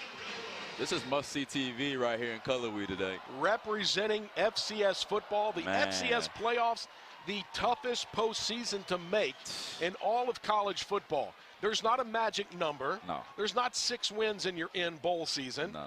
You got to earn your right to go play postseason football, and these two teams are doing just that. It's back on the Bears. They lead 46-41. Dickens doing his best job. 6 touchdown passes as he finds Boyd. Put 6 on it. It's a 5-point game in Cullowhee. Not all 14,510 remain, but they're seeing the ones that have stayed are seeing a good one, and it's all because of these 2 quarterbacks, these 2 defenses. It's been everything, but this is the one thing we can put on the screen and talk about. How about a career high tying 6 touchdown passes, 5th 400-yard passing game for Teron Dickens. Atkinson on this drive could go over 400 yards through the air. This is build up. A lot of times when you have the build up, you wonder, is it going to match the hype? Nah, this is it. This believe the hype, my man. This has been unbelievable. This is it. And it looks like they're, I don't know, Western Carolina looks like they may be coming out on the onside. Looks like Mercer's trying to prepare for it. Okay, everybody go back to normal. But these quarterbacks, man, this is exactly what you want, man. It lives up to everything, like you just said, lives up to the hype. It lives up to everything that we talked about. This right here is where you want to be. What else are you watching? Booted to the end zone. And out of play by Stephen Brantley. 6:13 remains between an AQ for Mercer and at worst a share of the regular season championship. Western Carolina's defense needs a stop. Again, we mentioned 2-minute timeout. All 3 timeouts remain in a 5-point loss. Trying to halt a 9-game series slide. Man. Trying to halt an 8-game slide as a nationally ranked team. Trying to keep a 6-game win streak alive while trying to halt Mercer's 7-game run. And hand Atkinson his first loss as a starter. Here he is. Mercer will see if they go back to basics, back to the ground. Miller off the left-hand side, and off the right-hand side rather, or left-hand side of the defense, and able to get across the 30-yard line. A solid first down run after he was bottled up at the line of scrimmage, and he just falls forward. And again, we've come up with so many ways to describe his running ability. Merriam-Webster and the thesaurus are calling us, trying to get us on the payroll, because we have come up with so many ways to talk about the way Miller runs. Miller time. Really say Miller time? That's what you said earlier, man. It has been right now. It's definitely going to be right here in this last 5 minutes and 30 seconds left in this game. 84 rushing yards, 3 touchdowns on the day. Second, reverse handoff. They go back to Miller, and he's able to power his way forward. Again, now it's a big 3rd down. Definitely 3rd and manageable here. Catamounts not yet using the timeouts. One thing that has always beat the Catamounts, you got to always be aware of that quarterback move. Atkinson, yes, known with his arm, but he can pick up 3 yards, so watch out for that right here. And here we go again. Full song for the Catamount faithful, trying to get a stop here on 3rd down as we dive under 5 minutes. Going empty. Yeah, trips to the near side. Watch out for the quarterback design. Quick pass over the middle, and he dropped it. What a play. Hassan Sykes got a hand in there to break it up. And it's a defensive stop for Western Carolina when the season rides on it. Wow, that was wrong right there. They went through the air for 3 yards right there. And it's a quick slant right there, but as much space is right, he's open, but man, he was not able to come down with it completely right there. But got it on his body. Yeah. And that is an unbelievable receiver, Ajante Dabbs, who has 147 yards receiving and a touchdown today, but couldn't get the 3 they needed. When he mattered. Now you're going to punt it off and then give the ball back to Kerwin Bell and the Catamounts. Beautiful punt. Sends Tyre back inside the 15. Tyre looking for some room. He's going backwards, and he'll be down around the 13-yard line. I think a thing right there, Tyron could have called for the fair catch and just going, okay, let's go ahead and we just got the ball back after a great defensive play for the 3. Man, wow, man, that's huge. Quite honestly, you look at it, one of the few defensive stops that's back-to-back stops for the Catamounts. One on a run-first mentality for the Bears when they were trying to run clock. And again, they stayed very patient with the run with a 2-score lead. They thought, did. yes, that's probably what you want to do. Yeah. But a 1-score game, they had to go back to their basics and just couldn't get going on that last drive. Yeah. And now the Catamount offense got to go to work now. Yeah, this is it. This is it. Running out of time with 4.5 to go. Dickens in the backfield. He's going for it all on one. Dickens to Dutton. Dutton at midfield. Right there. Wow, man. He's inside the 45, and for the few times today, a big-time play up top for Dickens in the Catamount offense. Man, now when you talk about a play call coming out of a change of possession, man. You're thinking 4-minute drive to go win it with the last play. Now, do you think to take time off, or do you think to put it back in my defense's hands, or do you think, hey, I think they just want to score. Just score? I think they just want to score. We'll see what Kerwin Bell and Ryland, I mean, after that play call, yeah, I think the mentality is we just want to go score. A big thing is you got to understand this, where the score is, they're going to go for 2 after they score. Hand off to Patrick Boyd, and not a lot of room there, maybe a yard. Like I was saying, man, being 46 to 41, do you think Catamounts are also got to think about that 2-point conversion that could also happen to put it into a field goal, right? Keep in mind, Reese Griffith on the other side. This is looking way down the line. But place kicker, 51-yarder, his career long, and an unbelievable kicker. Yes, for sure. All conference caliber for the Bears if it comes down to that. But their defense, if you didn't have your offense out there, you're probably just as happy with your defense. Tyron. Looking underneath. Tyre. Tyre at the 20. Tyre at the 10. Tyre at the 5. Touchdown. James Tyre, Western Carolina. Wow. 11th touchdown catch of the year for James Tyre. Been quiet all day long. And Tyre finds a way. Man, Tyre, like you said, before it was a distraction, but right here, he's able to make 2, 1, make, move. I'm getting into the end zone, man. You talked about it earlier. He hasn't been getting that much touches early in this game, but when it comes up, Tyre is known to make a play. Injury on the field. A Mercer Bear player hurt. Catamounts are going to take the time here. And this is for both sides, for the Catamounts to talk about this 2-point play. Again, a PAT just puts you up 2, field goal beats you. Man.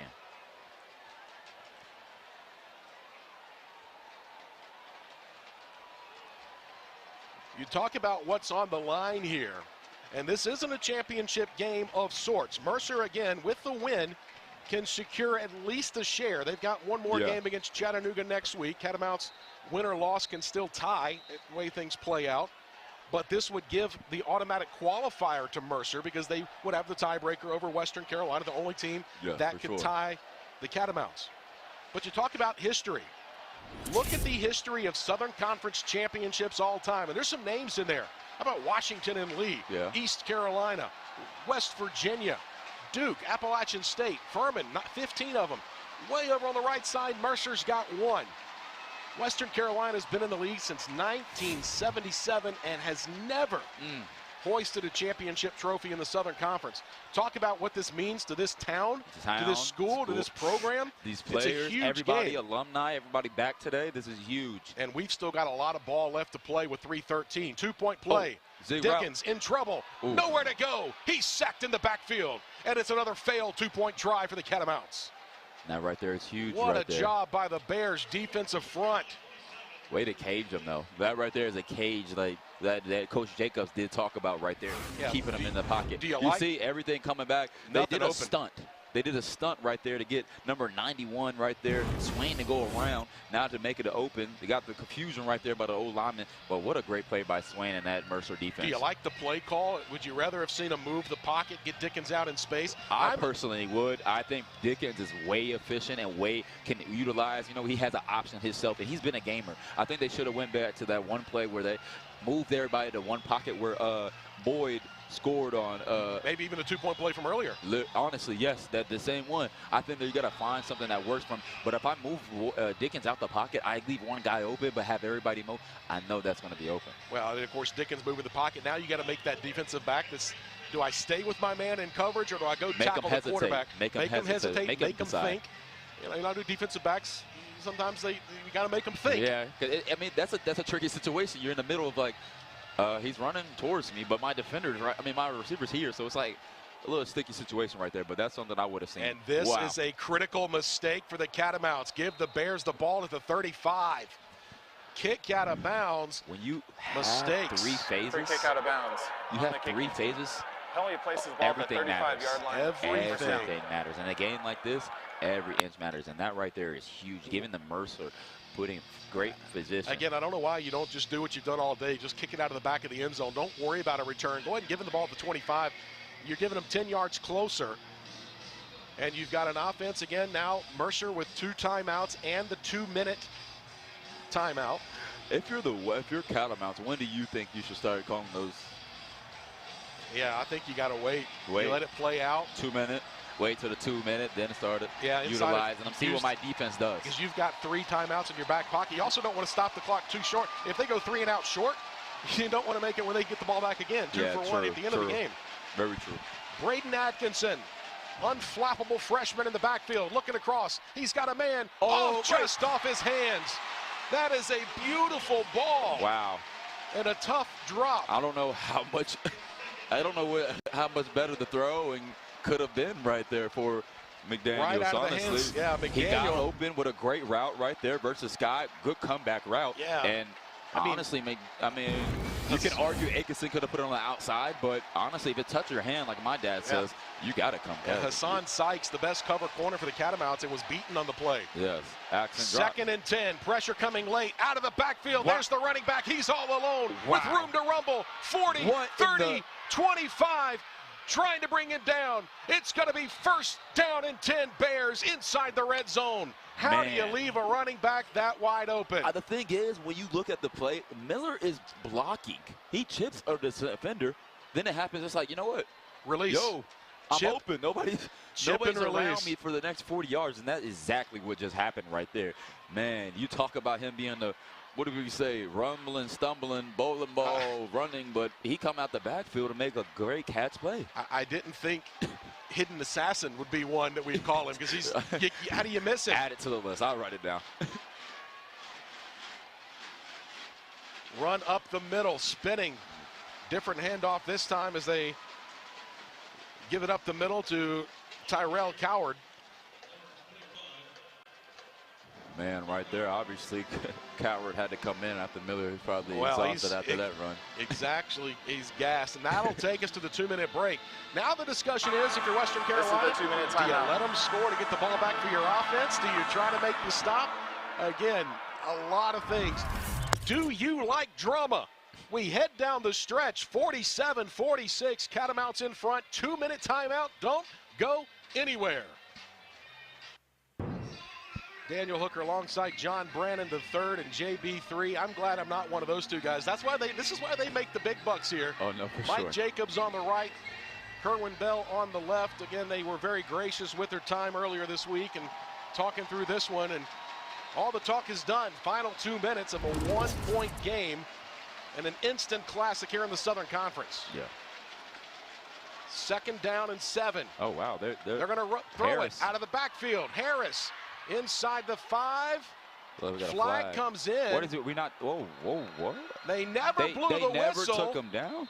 Never took him down, never blew the whistle. There is a flag down. One official signals touchdown. That's an odd play. I feel like everybody got to stop playing. And now pandemonium turns into confusion. And we'll see what the official call is. The play never stopped. You got to credit Kendall Harris, who just kept going till you hear the whistle blow. Kept the wheels going. Looking for his 3rd touchdown catch of the day. See what the call is here.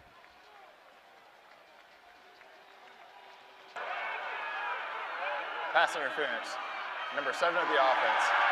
15-yard penalty will be closer to the previous spot. Replay first down. And So the plot continues to thicken. So the person that caught the ball was passing. Yeah, they called Kendall Harris for offensive pass interference on how he got open. Wow. And that backs it up now. And again, like I said a minute ago, you wonder, does Western Carolina say, all right, let them score? Put up a challenge, let them score to get the ball back for your offense here? I think they might have called it on the. It might have been somebody. Player. Yeah. That's what I was about to say, because he came across the motion. I think it might have been somebody else that might have been blocking. Yeah, and it might have been a pick, made it, like a pick play across the middle there on that drag. I was confused for a second, but here we go. 2nd and long, pressure coming, dumps it off again to the running back. He's got a head of steam. I wouldn't want to try to tackle him. Pushing the pile, continuing to push it, and that clock continues to run. Meanwhile, I think the biggest thing is also you got to understand some of these guys are maybe taught to even hold them up a little bit. Even though I know Miller is a big dude, big physical dude, but hold him up a little bit. Hey, let me punch out the ball. This is the first One guy holds him, second guy comes in and punches the ball. Please put 1 minute 40 seconds on the clock. So they're going to add 2 more seconds back to the game clock to 1:40. And again, this is all setting up after the big play. 1 minute and 40 seconds on the clock, please. After the big play to thank you. C.J. Miller out of the backfield. Honestly, if we were talking about it, Hooker, man, I think, one more timeout, they kick the field goal. Western has a chance with 1 timeout and go down drive right there. I think both teams with 2 timeouts remaining. Yeah. It's 3rd and 12 after the pass interference call. Exactly. So if you get a stop, get the timeout, make them kick a field goal, then you get your offense back on the field. So, so time could be on the catamounts right here, but we'll see how aggressive. Knowing it's 3rd and 12 and they're still in field goal range, the Mercer Bears can be aggressive here. Yeah. They could take a shot. They could. This is not one of those, I'm going to run the ball. You're already going to call a timeout. I might as well try to take a shot right here. Take a shot here perhaps and try to put it away. Watch the middle of the field here. That's been the biggest exploit. See what the Catamounts can do defensively against the Bears offense. Atkinson. Pressure comes. They kick it out in the flat. Miller rather, bobbles it and is dropped at the 20. Timeout taken by Western Carolina, 1:35 to go. Moore with a big play right there, man. That's a big Western Carolina making a play. Moore. Second and a half will be a 30-second timeout. Miller upended. And a good play made by Ken Moore. And now you think field goal time for Reese Griffith. Ball at the 20. You think it's going to be spotted at the 27 for a 37-yard attempt. 2 of 2 from inside of 39 yards, from 30 to 39 this year. Got to also talk about that angle right there, because this is on the left hash right now. I know a lot of kickers love the upright straight up, but left hash, man. We'll see if he can put it in there. It's going to be big. This is what you live for right here. This is the moment everybody cheers. This is it right here. You can see the crowd, the sideline getting the crowd hyped up, so we're going to see. 11 of 14 on the year. Ball will be spotted at the 27-yard line. This is to put the Mercer Bears up. Mercer looking to go for a 2-point lead, trying to win 10 in a row over Western Carolina. Snap back, ball down, kick on the way. Distance is good. The kick is good. Wow. And Mercer pulls back in front with 1:30 to go in regulation. Some would say he got ice in his veins right there. I mean, you got the whole crowd What'd you say about 50,000, something like that? 14,500 at the height of the game. It felt like 50,000. I'm sorry, I'm hearing it up here. It feels like 50,000. Again, biggest game day atmosphere in Cullowhee in quite some time, and now it all comes to this. And if you ask Kerwin Bell, who does he want the ball in the hands of? That's 5 in purple, Teron Dickens. That's who he wants to have it. But I tell you, he's got a very stout defense he's got to face right now. The Mercer Bears, now they've got the lead back, and they can sense a victory hanging in the balance now. Biggest thing here, man, you do got to understand your time management right now. You got 1 minute left, 1 minute and 30 seconds left. You only have one timeout. There's going to be a lot of catch, get out of bounds type of situation. So yeah, middle of the field, you know, you still got the timeouts where the middle of the field can still be an option. Yeah. But it's sideline, sideline, sideline, first down stoppages. Order of the day right now. See if Mercer kicks it all the way to Dutton, and they will. They're going to take a chance with Dutton. It's going towards the sideline, and he's going to let it roll through the end zone. It was like a 1 yard right there was a big difference in between being at the 35 right there for a catamount or not. That's a 10-yard. It just got in there. A 10-yard bounce, so to speak. And the clock also didn't start because nobody touched it. Not at all. So it doesn't run any time. That's a heads-up play by Dutton. How about Atkinson? 23 of 39, 443 yards passing, 3 touchdowns. Teron Dickens, 29 of 44 for 491, 7 touchdowns. School record, 7 touchdown passes.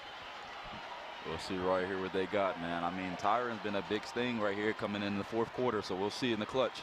5 different catamounts with touchdown receptions today. Dickens fakes the handoff. Pressure coming, looking out of the backfield. Pat Boyd is there. Boyd up and under, makes one man miss and then gets out of bounds. Man. It's a good positive first down game. It's a good start. Taking the C.J. Miller approach. That's the C.J. Miller play. Really does. Run it to the running back, or pass it to the running back out of the backfield. Come on now, man. First and 10. As much as a game for quarterbacks, man, these runner backs have been coming out of the backfield. Well, I don't know whoever is in purple in the backfield, but and then Miller right there too. So Dickens steps up. Pressure was there. Dickens has Dutton in the middle of the field. Dutton comes back to the ball and makes a grab. First down, Catamounts. How about Dutton? He broke off that route. He stopped his route and came back to help the quarterback. What a route by the senior. Yeah, that's how you go to get the ball, man. You over there helping your quarterback, especially a guy like Dickens, who always is on the move, man. And his feet made the difference. Timeout taken by Mercer. Now they want to use some clock or conserve some clock rather. Timeout. Mercer. This is their second charge, so now will be a 30-second timeout. I never envy the job of the selection committee when they have to whittle down 126 teams. Man. Many that are deserving. But how do you look at this game, the way it's played out right now, and say, SoCon's a one-bid league? Come on now. I don't see it. Nah. I'm gonna opine. I'm gonna jump on the soapbox. You're right too. The conference again has been very stout. It's a completed catch beyond the line of game. That plays under further video review. Oh. So now a review coming on what was thought to be a catch by Dutton. And again, this could be even big. That's probably the reason that Mercer also called the timeout. Yeah, give him a little more time to look at it here. You're not going to review that, but just to make sure of it, though. Difference right now is a Reese Griffith 37-yard field goal that put the Bears up 49-47. And a lot of big things are key that already happened in this game. There's a lot of two-point conversions that were failed. Well, that's it. So huge. I mean, how many points are the Catamounts left on the field? Dutton, that's a catch. I think he got it. Yeah, I don't think that's such a from that. I that's think a quick review for me. I don't know. Again, we'll see. I'm not the guy in the white hat. I'm not the expert. I'm not the guys in the booth. And give the guys in the booth a lot of credit. Yes, they get a lot of for sure. They get a lot of grief for what's reviewed, what's not reviewed, reviews that are overturned, things of that sort. It's an unenviable job. It is. We've done it to ourselves. Yeah. By having such great camera work. Kind of got to say that with our camera crew today. Mikey on graphics, Mike working on graphics, Roman working on graphics, George, our entire production crew, Devin on graphics today, working those and building graphics in advance, and just everything that goes into this. You see it on the scenes. You see it on Saturday. Man, yeah. You don't see all the work that goes in. Nevertheless, the fact that basketball on Thursday, basketball on Sunday. The season. Yeah, I mean, it's just all over the place. Another look at this right there. Oh, it's so close. I feel like it's grass. Yeah. There's a lot of things that happen behind the scenes, man. It's a blessing, and I appreciate all the work that they do, man, in and out. And I know it's a great. Of course, Western Carolina might curse the camera work if this is overturned on the end zone shot. Now the appreciation out the window. But what a job. And the one thing I want to call out to make sure everybody understands, 95% or more student run. And that's that way across the Southern Conference on these ESPN broadcasts. And I'm always a big proponent of shouting out those always for the job that these students do. Students that are learning a craft. For sure. We're not professionals that you see on the mothership. And I think it's always a great job. Again, I think the longer this one looks at, the better it bodes for Mercer. Yeah, in terms of where this ball might be placed after what would be an overturned incompletion. I also think the refs are taking it like, you know what? This is as big as, you know, this is one of those games where it's like, you know what, let's be more righter than right. One timeout remaining for the Mercer Bears. One timeout remaining for Western Carolina.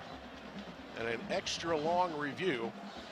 And the fans maybe have trying to turned get time out as well. They, you know, even some Mercer fans intermingling with some Catamount fans here. Maybe getting Thanksgiving plans together. Yep. After review, the receiver did not maintain control of the ball all the way to the ground. Therefore, it was an incomplete pass. Ball be reset to the 39-yard line, be second down.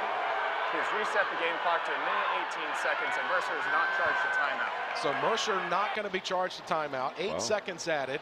So basically, that's exactly why it took so long. Yeah, like I said, the longer things go, you can sometimes get a gist and get a feel for how things are going. I thought that was clear cut. I guess they seen something else, that the ball moved a little bit in the catch. Or did it bounce off the ground? Did he trap it? I don't know. We might not have seen that.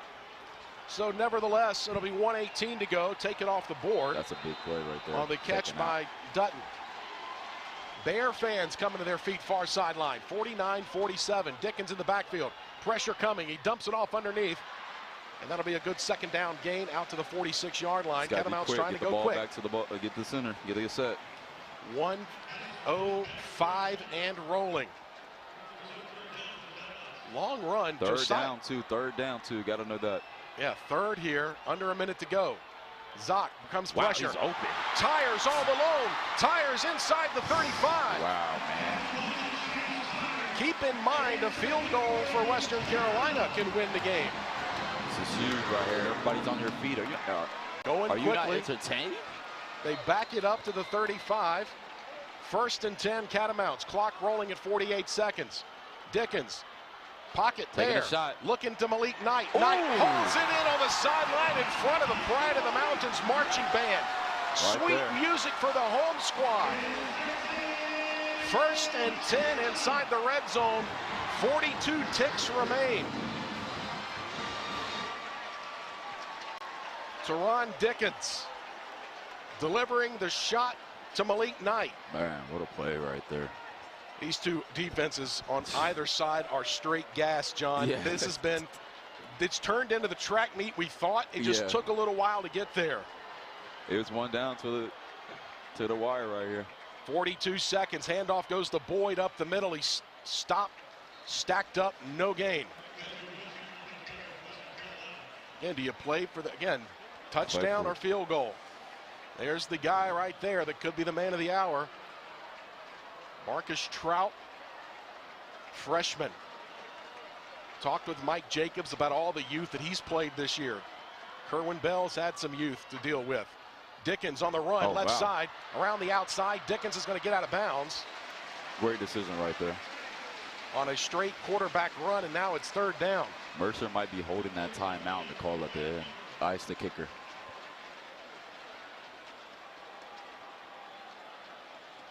Now the question is for Kerwin Bell. They're probably going to try to center the ball on this one. I wouldn't be surprised to see him go with that and then throw it to the end zone. just because the way this has gone. I think they might just take a quarterback run and everybody get to the center of this to make it easier. It's going to be Dickens to the middle. He goes down to set up the field goal. 7, 6, 5, 4. Make sure you call the timeout. He does with 3 seconds. Yep. Timeout. Western Carolina. This is third and final of the half. Will be a 30-second timeout. No one around Marcus Trout. Some of the Catamounts saying, get loud. Some of the Catamounts saying, hey, calm down. This is a big moment. Nah, I think a lot of guys tell them to shh. Yeah, wind negligible. Shush. It's going opposite of the scoreboard, which is always a big deal because sometimes that scoreboard can be a distraction. Nah, for sure, the shine on it and everything. Over on the sideline, the snapper, Emmett Rhodes, Chicago native, transfer from Florida A&M by way of Akron. The holder, Stephen Brantley, the junior punter out of Pilot Mountain, North Carolina. This is it. The kicker is Marcus Trout, the freshman from Cocoa, Florida. With 3 seconds left, Mercer not going to use the timeout. There he goes. There he goes. I knew it was coming. Waited to the last minute.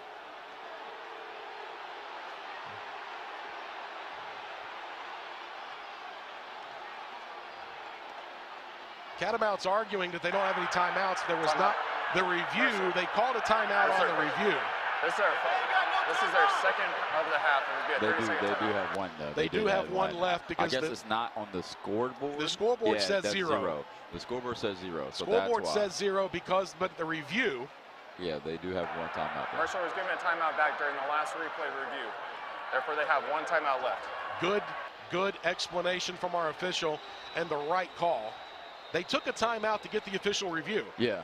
But my opinion on it, honestly, on either side, it's kind of weird that you take a timeout. Yeah. They review it. And then you give the timeout back. Yeah. I guess because you wanted to, I don't know. I guess you want it, so you don't really. Yeah. But perhaps. you called a timeout separate than a challenge. Right. That's my thing. Either way, they're out of timeouts now. 3 seconds remain. Ball game on the line. Quiet it's been all day long. Snap back, ball down, kick on the way. It's up, and it is no good. They said he missed it, and Mercer gets the win. He missed it. And Western Carolina fans think they won it. It's a confusion now on the field. Catamount fans storm the field. Mercer celebrates on the field. Wow. Just right. Just right. And Mercer will get the win, 49-47 on a missed field goal on the final snap of the game. And now we have a situation to clear here. Yeah. Mike Jacobs and Kerwin Bell embrace at midfield, well, close to midfield, but a missed field goal, and that is how this one comes to a close. 7 touchdown passes, tying a Southern Conference record, but it's a missed field goal just right at the buzzer. Right. And Mercer gets their 10th consecutive win. They run their, in the series, they run their winning streak to 10 in a row over Western Carolina. 8 in a row on the year, and heartbreak for Western Carolina to fall on the final play. After the kicker was iced, it comes through, and Mercer gets the win and an instant classic in Cullowhee. John, your final thoughts on this one as Mercer goes to 7-0 in conference and gets the automatic qualifier. Man, you're more entertained than anything, but right there, that's heartbreak right there for the Catamounts as you work so hard to get down there in position, and it just short right there. But a great win by the Mercer Bears, playing a complete game on all 3 phases right there. So man, I'm surprised, but it's also been a great game been working too. 49-47, Mercer gets the win over Western Carolina. Won a ball game from the Southern Conference for our entire crew. JB3 alongside Daniel Hooker saying so long from Cullowhee. 2-point win for the Bears here on Homecoming Saturday.